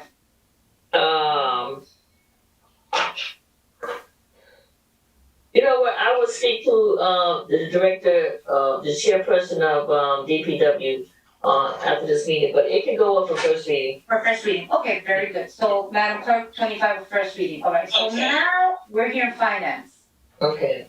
Okay, and we're gonna go through items 20, 21, 22 in that order. Okay, so Madam BA, our finance chair is not here, and neither is our, assistant chair. So why don't we move forward? So item 20. And I can give the overview and then I'll turn it over to the CFO, just to talk about, whether there's questions regarding what we're borrowing and what we're using as a down payment, and regarding bonds and notes and all that CFO stuff. But if you, One I know. minute. One minute, Councilman Kalik, I need a break. So you'll take over. I'm still gonna be listening, but I need to, okay? Okay, Council President. No, go ahead, keep going. I'm sorry, Madam BA. So also 20 through 24 are just detailing the items in our capital plan. Number 20 is what we do each year for sewer. It's $4 million, and that's for our emergency sewer work, as well as our sewer work for our lateral repair work that we do each year. This is separate from what we're going to be doing in the River Street sewer projects, which we're using American Rescue Plan dollars to kick that off. This is just kind of the standard $4 million, which we do annually. Number 21 is providing our public safety with vehicles. In particular, this, we know that the police has been requesting, they've been using some forfeiture funds for vehicles. They're requesting. Can we go like one by one? So, like for example, number 20, do any council member have any question about number 20? Is usual, I've seen it since I've been here, every year it comes up, so I think we should just. Sure. Unless Okay. any question. So we can move that one, okay? Yes. Number 21. So 21 combines, again, the kind of the vehicles and the appropriations for police, fire, and OEM. And I know the CFO also forwarded you the kind of the spreadsheet that shows this. This includes upgrades to the police IT network. It includes vehicles for them. It includes plate readers. Then when you switch to the fire department, it includes some flooring projects, which is similar to what we use COVID funds for. But this is to update other of the firehouses. It's to replace that fire safety house, which they use for education with the schools. It's to do some HVAC repairs, and it's for their medical logistics system. For OEM, it's for a rack truck for OEM logistics, and it's for a high water vehicle. So all of that is contained in. Okay, don't worry. I think he was at the flag raiser today, but I didn't get a chance to really say nothing to him. Because first they thought it was Alton, and I know Alton. And we can hear you. Yeah. Thanks. So I don't know if any, CFO, if you want to jump in and talk about what we're borrowing there for that one, for 21? If it's okay with everybody, I would let you finish and then just give an overview of what we're borrowing them afterwards. Okay, anybody have any questions on that one? Okay, so moving to 23. I do have a question, I got a Madam. question too. You're going too fast, man. From, for the fire department, was, HVAC system, is it for the new firehouse on McBride? No, it's not for the new one. I think it's for some of the other, the older firehouses. I can get the exact details for that before you guys vote next week. Appreciate that. Yep. Anybody else? Any other question, council members? Yeah, we do 23? No, Yeah. we are at 22, Councilman. Sorry, yeah, that was 21, and we're moving on to 22.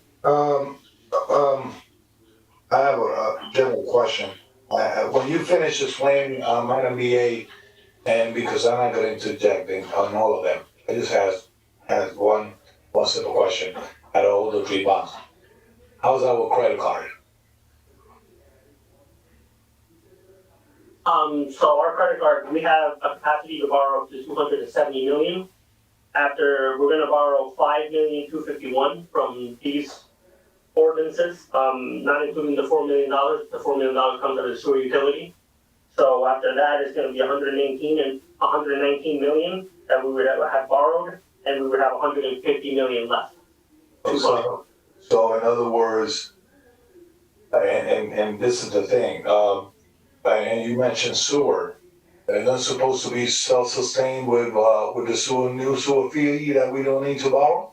That is self-sustaining, yes.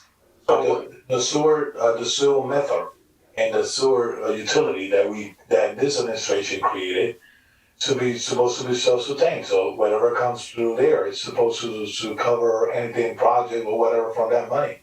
Correct. So that. So why do we fund it then? It covers the debt service. Yeah. Correct. So in other We words, still borrow, but that debt service amount is going through the sewer utility, and it is self-sustaining. So it doesn't come out of our debt capacity. correct. I know the colleague is not here, but last week he mentioned about the nonprofits, though, whatever that is supposed to be billed. Also, have you submitted that report to us? Yes, I didn't mail it to everybody. I can resend it to everybody. I did send it to Councilman Mendez, I believe, on Monday. I'll forward it. Can you share as a body, because we don't want to repeat ourselves? Sure. Thank you. All right. And any other question on 21? Let's move forward with number 21. Number 22, Madam BA. 22. This is related to public works in particular. It's putting some funding in for some traffic engineering repairs. We know that the council has made lots of investments in everything from stop signs and, wanting to do more, and there's still a waiting list, so we want to have some improvements there for them. It's also for some public works vehicles. And so that includes 4 F-350 single cabs, 4 F-450 crew cabs, 2 snow trucks, a front end loader, and a Toro 2 master mower. I have worked with the Department of Public Works over the last couple of years to do a 5-year plan for them in terms of vehicles, so that each year we're making about $1 million in investments in upgrades to their vehicles. So that's all included in number 22. Question. Yes, Councilman. Madam BA, through the chair, Council President, Madam BA, supposedly we have a capital plan with the budget. Now we bonded to substitute whatever we didn't cover? The capital plan is the bonding. It sort of goes hand in hand. Each year we present a capital plan that is part of you have an operating budget and you have then the bonds for the capital budget, which we then go in front of local finance board. The council votes on for first reading, we go in front of local finance board, it gets approved there, we come back for second reading, and then we move forward. So this is an annual process which we do. So it was my understanding that the capital plan will be sustained by the budget, not bonding.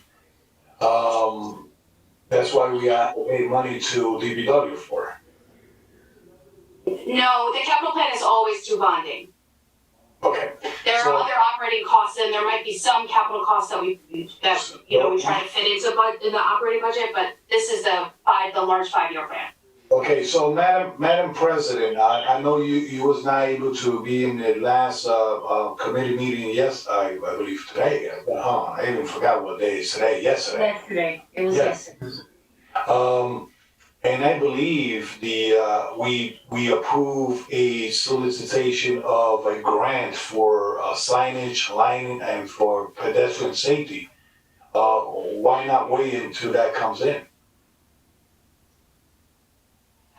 I don't know exactly what that was with that grant, if that was for a specific area, if it was, related to specific projects. I do know that there have been numerous requests just by this council for current signage, as well as, everything from traffic lights, which in essence costs, which costs, $500,000 for just one traffic signal. So we're trying to make some investments that we can then also apply for grant funding as well. There's gonna be plenty of work to go around. So do you read the resolution of that grant that we solicited?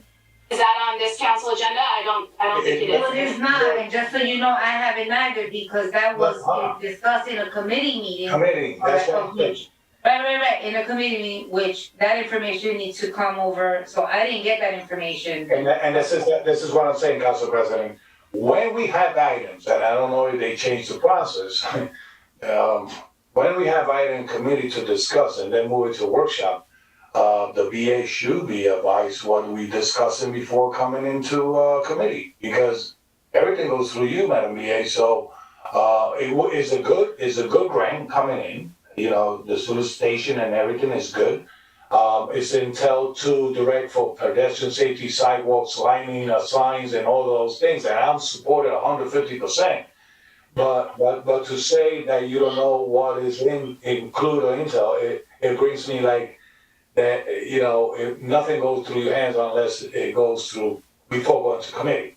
So. Well, no, usually we have the departments have initial conversations within committee, and then it comes to my office afterwards, where we, you know, kind of are just aware and ask questions ourselves, where we fill out what's necessary to go in front of DCA for contracts and the like. So, yeah, so I'm assuming that I will see it soon, and I wouldn't be surprised if it's for very specific projects. As a lot of times that's what grants are asking for, either a particular neighborhood or a particular project. And we have lots of other projects that can fall under this bond as well. And Councilman Velez, I'm also gonna say this, Councilman Velez, we are on a workshop right now, right?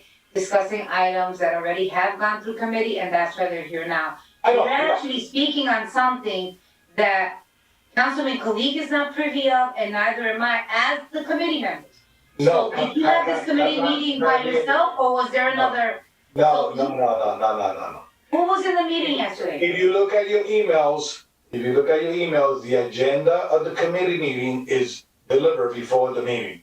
No, so let me just tell you this, and that, we'll do a sidebar, because I don't know if you saw the last email I sent, okay, concerning items that are coming, you know, on a Monday before a meeting, all right?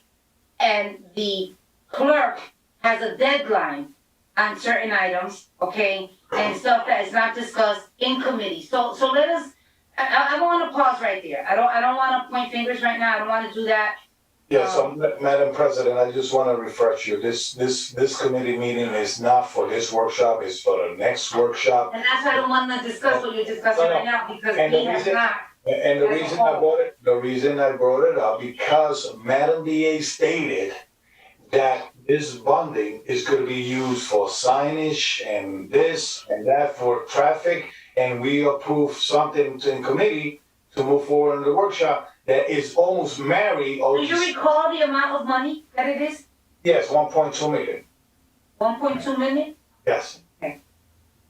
And Madam BA, all right, so, because I know that through resolution, we, the council, have had resolutions that we allow you to go out to solicit grants.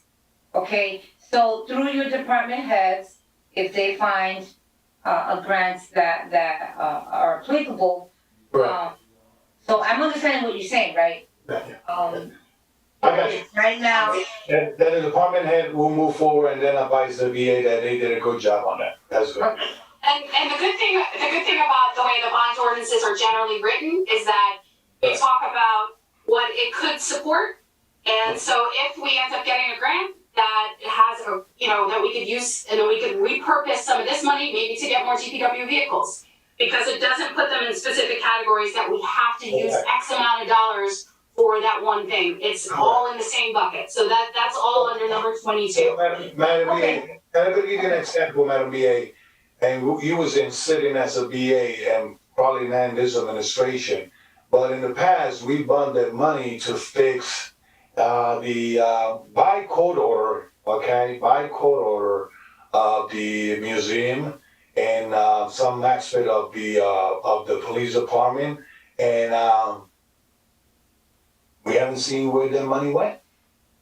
That money is still there, and those projects are still in the works. I know that the director. You can ask Director Rodriguez about. So, Madam BA, no, you're gonna tell me, and if you could send me an email, if we are in contempt of court, because that was a court order about 6 years ago. It actually, a lot of that conversation happened when we were here as the administration, because it was a long litigation. But you could speak with Director Rodriguez about that, because I know, maybe in your next DPW committee meeting, he could go into detail. Because I do know that especially the museum project has, it's underway. I don't know exactly what phase, but. So let's do this. Can you have that conversation because he's your director, can you have that Hold conversation? on a minute, if I'm not mistaken, director came back into the meeting. So, Good. Who called us? director, I believe it's Billy, right? Yeah, his iPhone? Yeah. Listen, somebody called him, we Billy, are can. you there? Yes, I am. Okay, They blow you in, okay? okay, so that was item 22, correct? Correct, yep. All right, so we're gonna move forward for first reading on item 22. Correct. Okay, now we're going on item 23. Do we want the director to address any of that before we move on to 23, or? What is there to address? No, that's okay. That's okay. You could have that conversation with him in your office, and he could come back and report to the committee. That's it. So That's what we will director, Yes, director, Madam President. PW chair, made a statement about your meeting yesterday, Yes. your committee meeting, and he stated that there was a grant that, Yes. was applicable, a 1.2 million, he stated, that's applicable to signage. And so this bond ordinance, item 22, actually, I don't even know why I'm speaking for Councilmember Velez. I don't know if you heard. So, the item yesterday at the committees for specific projects. The bond ordinance is for a whole city, like the VA said. If we get approved for the whole grant, then that will offset the capital money that we receive. Okay, and it was for 1.2 million? That's what the ask was for. We don't know what we're gonna be getting. Okay, so we don't have it yet. Okay, so the item that he said we got a grant. So that was exactly what I stated before, that the council supports resolutions for different department heads to go and solicit for bids or for grants, correct? Yes. Okay, so this one was not that we got a grant, this was that we were going for a grant. You Yes? said we got a grant. We could have solicited a grant. Then No, you said we had, so that's why I was a little confused, but anyway, we all right, had Councilwoman Mims has asked for the floor. Councilwoman Mims? Thank you, Council President. So, to Madam BA and to our director, so this bond, item, it relates to traffic safety improvements. I just have a request for the director and the BA. I saw the article where there was an item that was approved by this council to do the residential parking by Tyler Street, and it still has not been done. So that's not the point I'm making. There has been various requests that have been approved by the council for four-way stop signs. I know the weather has been crazy, but I would like to see over the last year what has been approved by the council but has yet to be done. Because a lot of residents are calling, the council has approved it, but it's still not done. I know with the weather or whatever, with the marking of the streets and all that, I just want to make sure that the reason, what they are first, and what is the reason that they have not been done. Because based on our statute and our code, it says after the second reading, 20 days after that, those, they should be implemented. So just, can you provide that to the entire council so that we can see them provide updates to the community at large? Thank you so much. Not a problem. Thank you very much, Councilwoman Mims. All right, so Madam VA, item 23. Okay, so 23 is an appropriation for various park improvements. In particular, it's a total of $1 million, but we know one item to earmark would be for the tennis courts at Westside Park, as we are also applying for open space funding for the tennis courts, as well as the historic steps at Eastside Park. We know this has been on kind of the list, especially since both facilities are utilized by our youth in the school district. So we wanted to try to make some movement there. And we do know that that will not take the entire allocation, most likely. And but we still are drawing up, I know our engineer is working on kind of what that would be in terms of cost. but we hope to be able to make other park improvements as well, as part of this bond. Okay, very good. Councilwoman Mims and then Councilman Abdelaziz. Okay, so this is an urgent request, and I'm sure there is money somewhere in the budget currently. On the bridge, Temple Street Bridge, by Tyrone Collins Park, I'm putting it on the record, Madam VA, to our director, that we need to go there tomorrow. I have been requesting for a while that gate to be repaired. But I want someone to go on Temple Street Bridge and to walk the bridge. There are 2 gaping holes where if a child walks up over the bridge, they can fall into the river.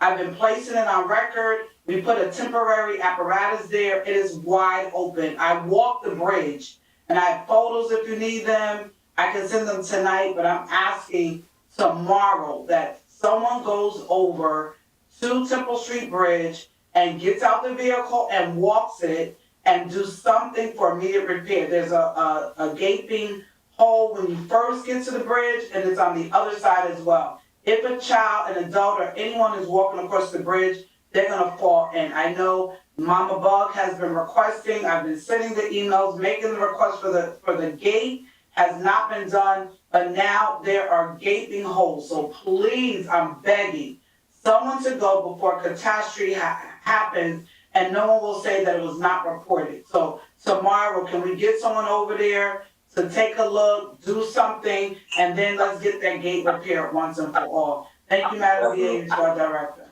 Okay. Councilwoman, we'll give you a call when we're on our way there. Thank you, and I'll meet you there. Councilman Abdelaziz? All right, thank you, Council President. So, to the director and the VA, this $1 million, I want to know the specifics to what parks that it's going to be allocated to.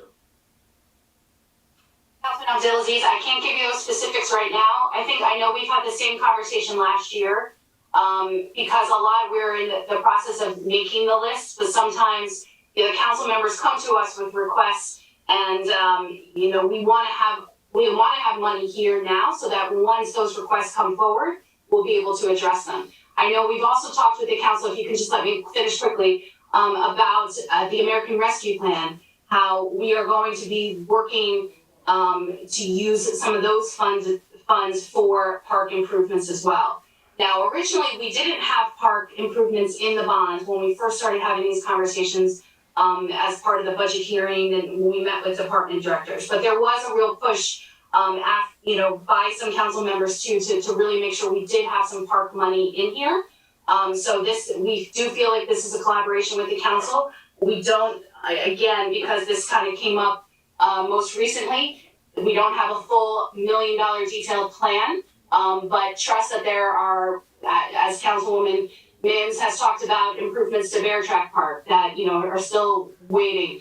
We asked you to give us a list and we will include it as part of this. We also know that Councilman Abdelaziz, you've given us a list of some items you want for the American Rescue Plan dollars, and we want to move on those as well.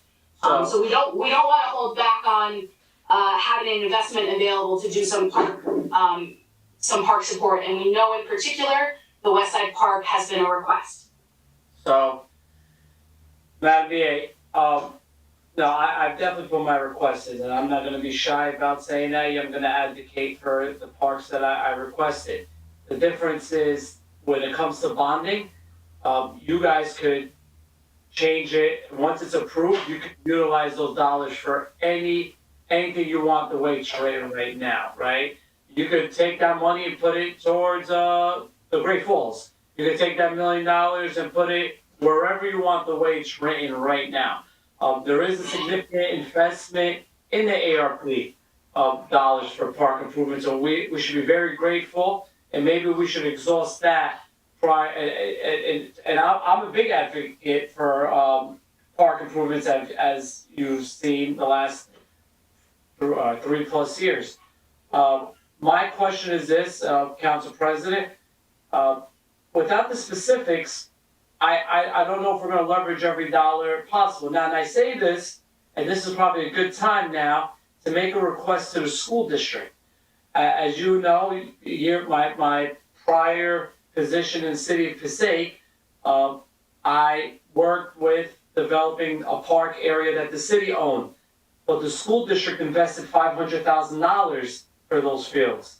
I just heard the West Side Park tennis courts. I think now is the time. The city has done its part with our investment. What is the school district gonna put in to fix some of these things, right? They are gonna utilize it more than anyone with their phys ed classes, with the athletic events. I think we should go to them and say, hey, you fix the tennis courts. We use our tax credits for Hinchliff. We've done Buckley that they're using. We've done Pennington that they're using. We invested at Burley that they're using. We just did Putnam Oval that we're doing. We've done our investment. The city and the city council has done our investment for our parks. The school district has a $700+ million budget. They could allocate some funds for facilities that their students are going to use. We have not requested that. And especially with the tax increases that they put in place, I think this is the time for the council to tell them to take a project on, right, that they could fix in partnership with the school district, with the city. I've seen it work, Madam BA. I ask everyone, drive down Paulson Avenue in the city of Passaic, right past ShopRite, and look at the athletic complex. I was in a meeting where the school district and then the superintendent told the BA, we're allocating $500,000 for this project. And it was a shared service agreement. And we did it because the school district was utilizing that for the athletic events for certain times. Have we done that? Have we put a request, Madam BA, to the school district for specifically West Side, which sits right next to Kennedy High School, which is utilized not only for athletic events, but for their phys ed classes, for evacuations, for field, whatever it is, they could utilize it, which I want them to. But have we put a request in to the school district that has a budget that's more than double ours? No, Councilman, we have not, because at this point in time, the park still belongs to us. I don't know if there have been other conversations that the mayor might have had about its, funding support. I know the school district has different priorities and they have to invest in their facilities as well. All I'm here, to put forward is that a lot the drive, and I know maybe not every council person was interested in this, but there was some real interest in including park support as part of this capital plan. And but we don't know. We think that there is. And Madam Council President, you're back. We don't know what the park improvements are. You can tell us. You just listed to me numerous parks. That's gonna not really $1 million is not gonna be enough to fix the tennis courts, to do the East Side Park courts, to do Pennington. Right. The parks I mentioned. What's $6 million for? I mentioned the tennis courts. Just doing it back and forth, because Councilman Kalik has been raising his hand, and then Councilman Velez. So, it is obvious you're not gonna get a clear answer right now, and then Councilwoman, okay? So let me see what Councilman Kalik. And Madam Council President, Councilman Kalik, 1 second, because this does affect your award, and I think you're gonna agree with my request. I'm gonna do what the school board has done, right? Corporation Council, could you draft a letter requested that the school district allocate resources to rehab all the tennis courts at West Side Park? I want them to say no to us, but the best thing is. Councilman, wait, Councilman Abdulaziz. So, after our last meeting, okay, and the action that was taken, that the motion was gonna pass to move the school board elections back to April, and then council members switched. After that meeting, the next day, I received an email and a letter delivered to the council president's office asking for a joint meeting with the school board.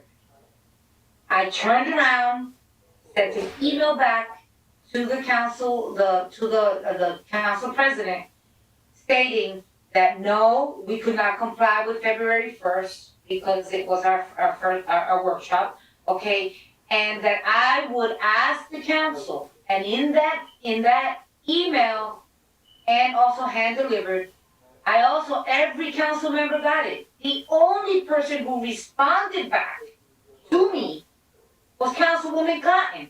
Okay, I am not able, Councilwoman Cotton was the only one who responded by saying, I am not able to meet the first or that other suggestion. So I said, I need to poll. So council members, so that could be part of the discussion right there. You know, we don't have to draft, let's have the conversation. Now, I understand what you want to do. You want them to say no. And I'm with you that there should be some shared services agreement. Completely with you. Councilman Rivera, we had a conversation also after that meeting to state that he wants to have the joint meeting. And I said, yes, let's have this meeting to have the discussion. Councilwoman Mims as well. Let's have the discussions of the shared services that we can together, school board, using snow plows, okay? The school, you know, help us with the sidewalks. Like, there's so many things that we can do together and that we can have the discussion. But I need the council to be there as a whole. We just can't do 2 or 5 people to have a joint meeting with something so serious as this. I agree, Council President, and if we could get that meeting together, I just want the record to reflect that I emailed you on January 25th at 6:29 a.m. telling you that meeting does not work for me. So, I have. Okay, that was just a few days ago. Okay, let's try. January When's that meeting? 25th. Okay. January 25th. Phyllis was on the ear. I know at 6:29 a.m. is still early for you, but. Excuse you, when you call me at 6 a.m., hello? I'm a morning person. I'm up at 4:30, so Anyway, no, but anyway, let's move forward. Councilman Kalik, and then Councilwoman Mims. Thank you. Councilman Patterson and Mims. Thank you, Council President. I have a couple of questions. First of all, there was a talk about some shared services agreement with the county for giving our park, specifically west side and east side park to the county so they could take care of that. We are reaching out to Elmwood Park to get some, Elmwood Park gonna pay for some of our police to do the touring of or take care of East Side Park. Why not? If we do the shared services agreement with the county, when they're gonna have the county sheriff present on those parks 24/7. Also, I'm asking the council, have you been to Duffelbrook Park? Did you see how that park, how beautiful it looks? Also, with the shared services agreement, we probably could have the first-hand use of that park. Nobody from Clifton or other town gonna come to our city and try to use the park. That's where does that conversation stand? That's one question. Another question is, in this bond You want them ordinance. to answer that right now, Councilman, before you Let me finish it, then I'll ask them, I'll let them answer them question. On this bond ordinance, specifically it's a West Side Park, and our BA mentioned tennis court.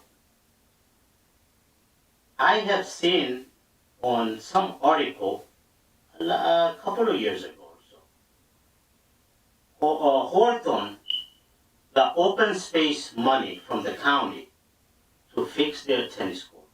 It was like $75,000 to fix their tennis court. Why don't we try to get that money, open space money, to fix the tennis court instead of putting it on the bond ordinance? And also, if we gonna do any kind of shared services agreement with the county, why should we use our money right now on those parks? Specifically, West Side Park. I'm speaking about West Side Park is in the second word. Specifically in West Side Park. Why spend any money if we're gonna move forward with the county? Madam BA. Thank you. Sure. Council President. 1 second, so those are your questions to the BA, right? And the only thing that I'm gonna say before you answer is that we tried many times to bring that to workshop to have the discussion, and there was quite a few council members against us supporting a resolution to have to put East Side and West Side Park. They're saying, well, just do West Side. And the agreement was that the county wanted East Side and West Side. So once they were able to do that, they would take over, and you were correct, Councilman Khalid. The sheriff department would be housing that, and then there was some back and forth, and I remember going to the VA saying, where are we with this? And basically, and I spoke to a few freeholders, that the agreement would be for both, not one. So that's why it's stalled, it's there, nothing is happening right now with it. But anyway, Madam BA. Yeah, that's exactly what I was gonna, report on, that there was no movement. And I think the idea was that investments now, that there's a need for investments now to, for the residents now. There still can be more investments in the future. Like you said, there are a lot of great county parks that have wonderful investments, and we can get there someday with continued conversation if that's the path that the council wishes to go. But related to open space, to answer that question, we are actually applying for open space funding. In the application for the open space, we're applying for tennis courts at Eastside Park. So it's, it's kind of either way. We could apply, so we're going that way. We actually had an application in with them prior. I thought we got the money for Eastside Park already, or the last open space. No, we applied for the same project in the last open space, and the city was not awarded any open space funds last year. The Friends of Patterson Parks were for the playground at Roberto Clemente. So we are resubmitting an application for that this year. So we're trying to do both tennis courts at the same time. We always, every year we have an application or two applications into for open space funds. I think, was that all the questions? Is there another question? Council President. I think Councilman Velez wanted to say something. Yes, Council President, I just want to clarify the record. We received $175,000 directly to Eastside Park. I was at that press conference. For the tennis court, yes. It was $175,000. Hold on, Commander BA. It was $175,000, and Duffy was there, and members from the community. I think Lisa Mintz was there too, I believe. So if I'm mistaken, the only thing is, I can clarify what that was for. hold on, Madam BA. The only thing is that money was shifted to do a trail that I don't know why, but a trail to hit the I don't know where, but it was. That's not true. If I can clarify, we need to make sure we're speaking the facts here. The first application was for the pedestrian pathways. That was from 2019. That was awarded. We did get the first phase. We got money to support what essentially was the first phase of that project. We also got additional money from Department of Community Affairs that'll help us complete the second phase of that project. In 2020, we applied for open space funds for both the tennis courts and the historic steps. We did not receive funding for either of those applications. So yes, there would have been an Eastside Park project, but it was the pedestrian pathways, but no money was shifted. You have to submit an application. Madam BA. So let's go back the request of Councilman Jackson, because a lot of money's coming in, okay? And we need to make an audit to where this money is getting invested in our parks and how it is getting invested. The reason I'm saying that because, as you're saying, $175,000 was awarded, and you're gonna tell me phase one is gonna go $175,000 and a 6 foot or 10 foot away from the pavement to the park? You know, there were multiple things that and I could share with you the details of that application.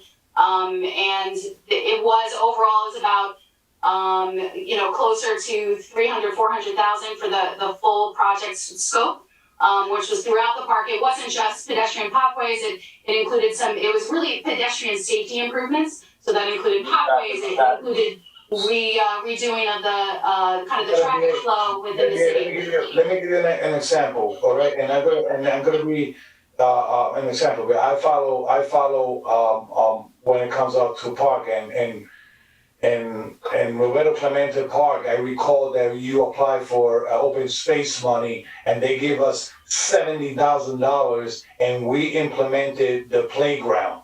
And then Lowe's came with $100,000 to invest in Roberto Clemente Park. Where's that money? That is on the surfacing part. The playground was one component of it.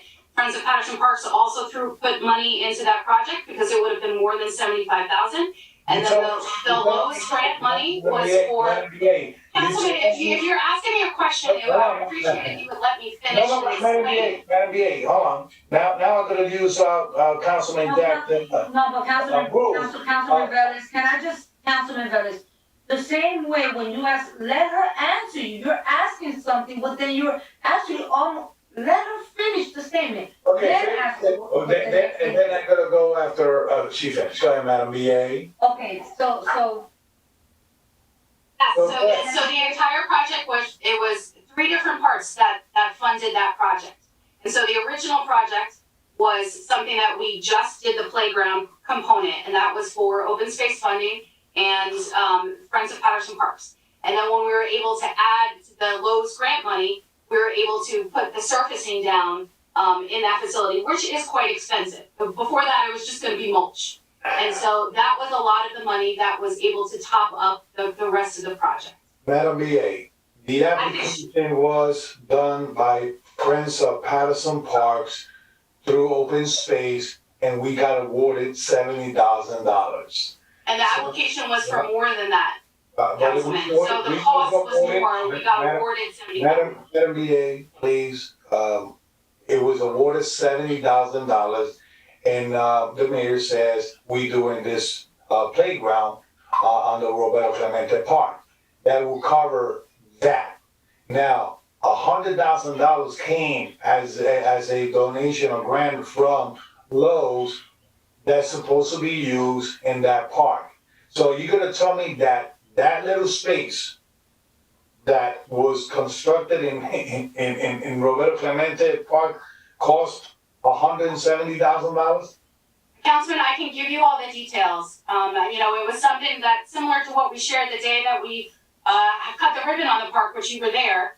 Oh, yeah. We talked about, how much the park project cost. And so you didn't have any questions that day, but if you want us to go ahead and give you all the details now, we can absolutely give you the details. Actually, you give us a detail how the park's gonna look, but you never told me how